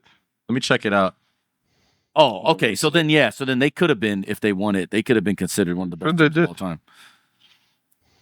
Because like that's what I was saying was like the reason why Gen G Yeah, they bombed out in Madrid. But they made right. it. So the reason Gen G, that's why Gen G was the one. Mhm. Because but then all of a sudden they go to champs, they go 0-2 or 1-2. But who cares? They 1-2. didn't make it out of groups. And it's like, wait a minute, what the fuck, man? Like this tournament, I'm telling you, the most parity in a tournament I've ever seen. You guys probably didn't see the last week's show, but dude, there was a world where I thought our team could win it. I think anybody could win. In We tournaments. actually That's what I thought love we about could win it. tournaments. I truly believe in tournaments. That's why I always love tournaments. You could be the worst team in the fucking world, bro. If you all just figure your shit out for that little run, Momentum. it's GG, bro. That's all it needs. It's a lot momentum. Yeah. A lot momentum. How you start in the team. Some teams losing group stage a game. They think, okay, now, oh, fuck, we are vulnerable. They Yep. start changing things. It's different. It's different when you play I think this is why, like, high stakes. I think this is why having experienced players on your team is really important. And I think that like a lot of people in this game, like in terms of management and coaches, I could be wrong. In the scene in general, tend to just go after the most cracked players at the time. And they don't value the experience that comes with a player as much, which is really weird to me because I see a lot of these teams that do that get hella exposed in these tournaments. When it's on LAN and it's not the season, where at least in a season you have like a week to prepare, you know, everyone's comfortable, you're playing at the same stage every single time. But it's these tournaments where you go internationally, you're not in the same LAN area, where people like that get exposed because all of a sudden these guys that had the best mechanics ever, they have one thing that's thrown off about them, or like you said, they lose one match, or maybe they lose 1v1 and they lose confidence for the rest of the time. But if you have somebody with experience on your team that's been through it to tell them, you're like, yo, don't worry about that. You know, this is a long race. You know, it's not a sprint. It has a lot of value, bro. And I think it's like, especially Valorant is just so young. Like everyone's just so young playing the game. It's not like CS where you've got people playing for like 15 years. Like Yeah. it's like I think like having experience is kind of like a bit more rare in this game. And I think also like recency bias in Valorant is like unlike anything else I've ever Terrible, seen. bro. Like even what you see people like say on Twitter, online and stuff about teams, like this is the best team, and then the next event, like oh this is the worst team in the world. It's just like Yeah. it's just crazy. What people like recency bias is on another level, and it's like I always get blown away when I see something like that on Twitter. Yeah, that's well, okay. I'm not calling anyone out. I will just say, Say it. Say it. Call him out, bro. No. Call it. no. There are just the thing that we are doing now, right? If you notice, like, look at what we're doing and what guests we have. There really isn't hyperbole on this. Like, me and Andre are bringing in friends, right? Like, people that we respect, people we've known, right? Like, I have a history with LEGIJA. I have, obviously, a history with you, soulcas. Like, and I'm going, hey, listen, you guys achieved something. Look what just happened in Ascension. You two have experience. You went through the gauntlet last year and dominated everyone in Pacific, the LEGIJA. soulcas, you just did it this year, right? After getting sent to Siberia, because right, you got dropped from me, you got dropped from tier 1, and they were just like, all right, bye, bitch. Back to the trenches, yeah. You come back, right? But I will just say that, in my opinion, from what I see and hear, the hyperbole starts with the other Valorant, sphere. The people not so entrenched in the day-to-day stuff. And then it gets exacerbated by being repeated by Reddit. Mm-hmm. And I think that is why why soulcas you feel that way, because there are other people with powerful voices that start this. I never understand this. But also be some casters sometimes. Like sometimes, I'm not gonna lie. Obviously, I'm not gonna call anybody out, but obviously, sometimes like casters can say something, and like viewers, like we gotta understand as casters, like how the viewers will interpret certain things. And I don't think any casters do this on purpose, but sometimes like it's a little bit over dramatic, saying teams are, a lot worse than what they actually are, just because they lost one match or they looked bad on one map. You know what I mean? I feel like that could be a problem sometimes. What I think about funny is, for example, in VCT, they have this coach statistic, how many rounds you win after a timeout. Okay, and like for me, I very often take timeout when we like lose a round. Now we have eco, I take a timeout and make a call, and then I have play for stats. I don't know. I had like 211 or something, and then I hear like the caster saying like, "Bless them." I took it kind of with a laugh. Oh my god! I think they have to rethink their choice of coaching or something in this team. See, 2 and 11 is like a very bad statistic.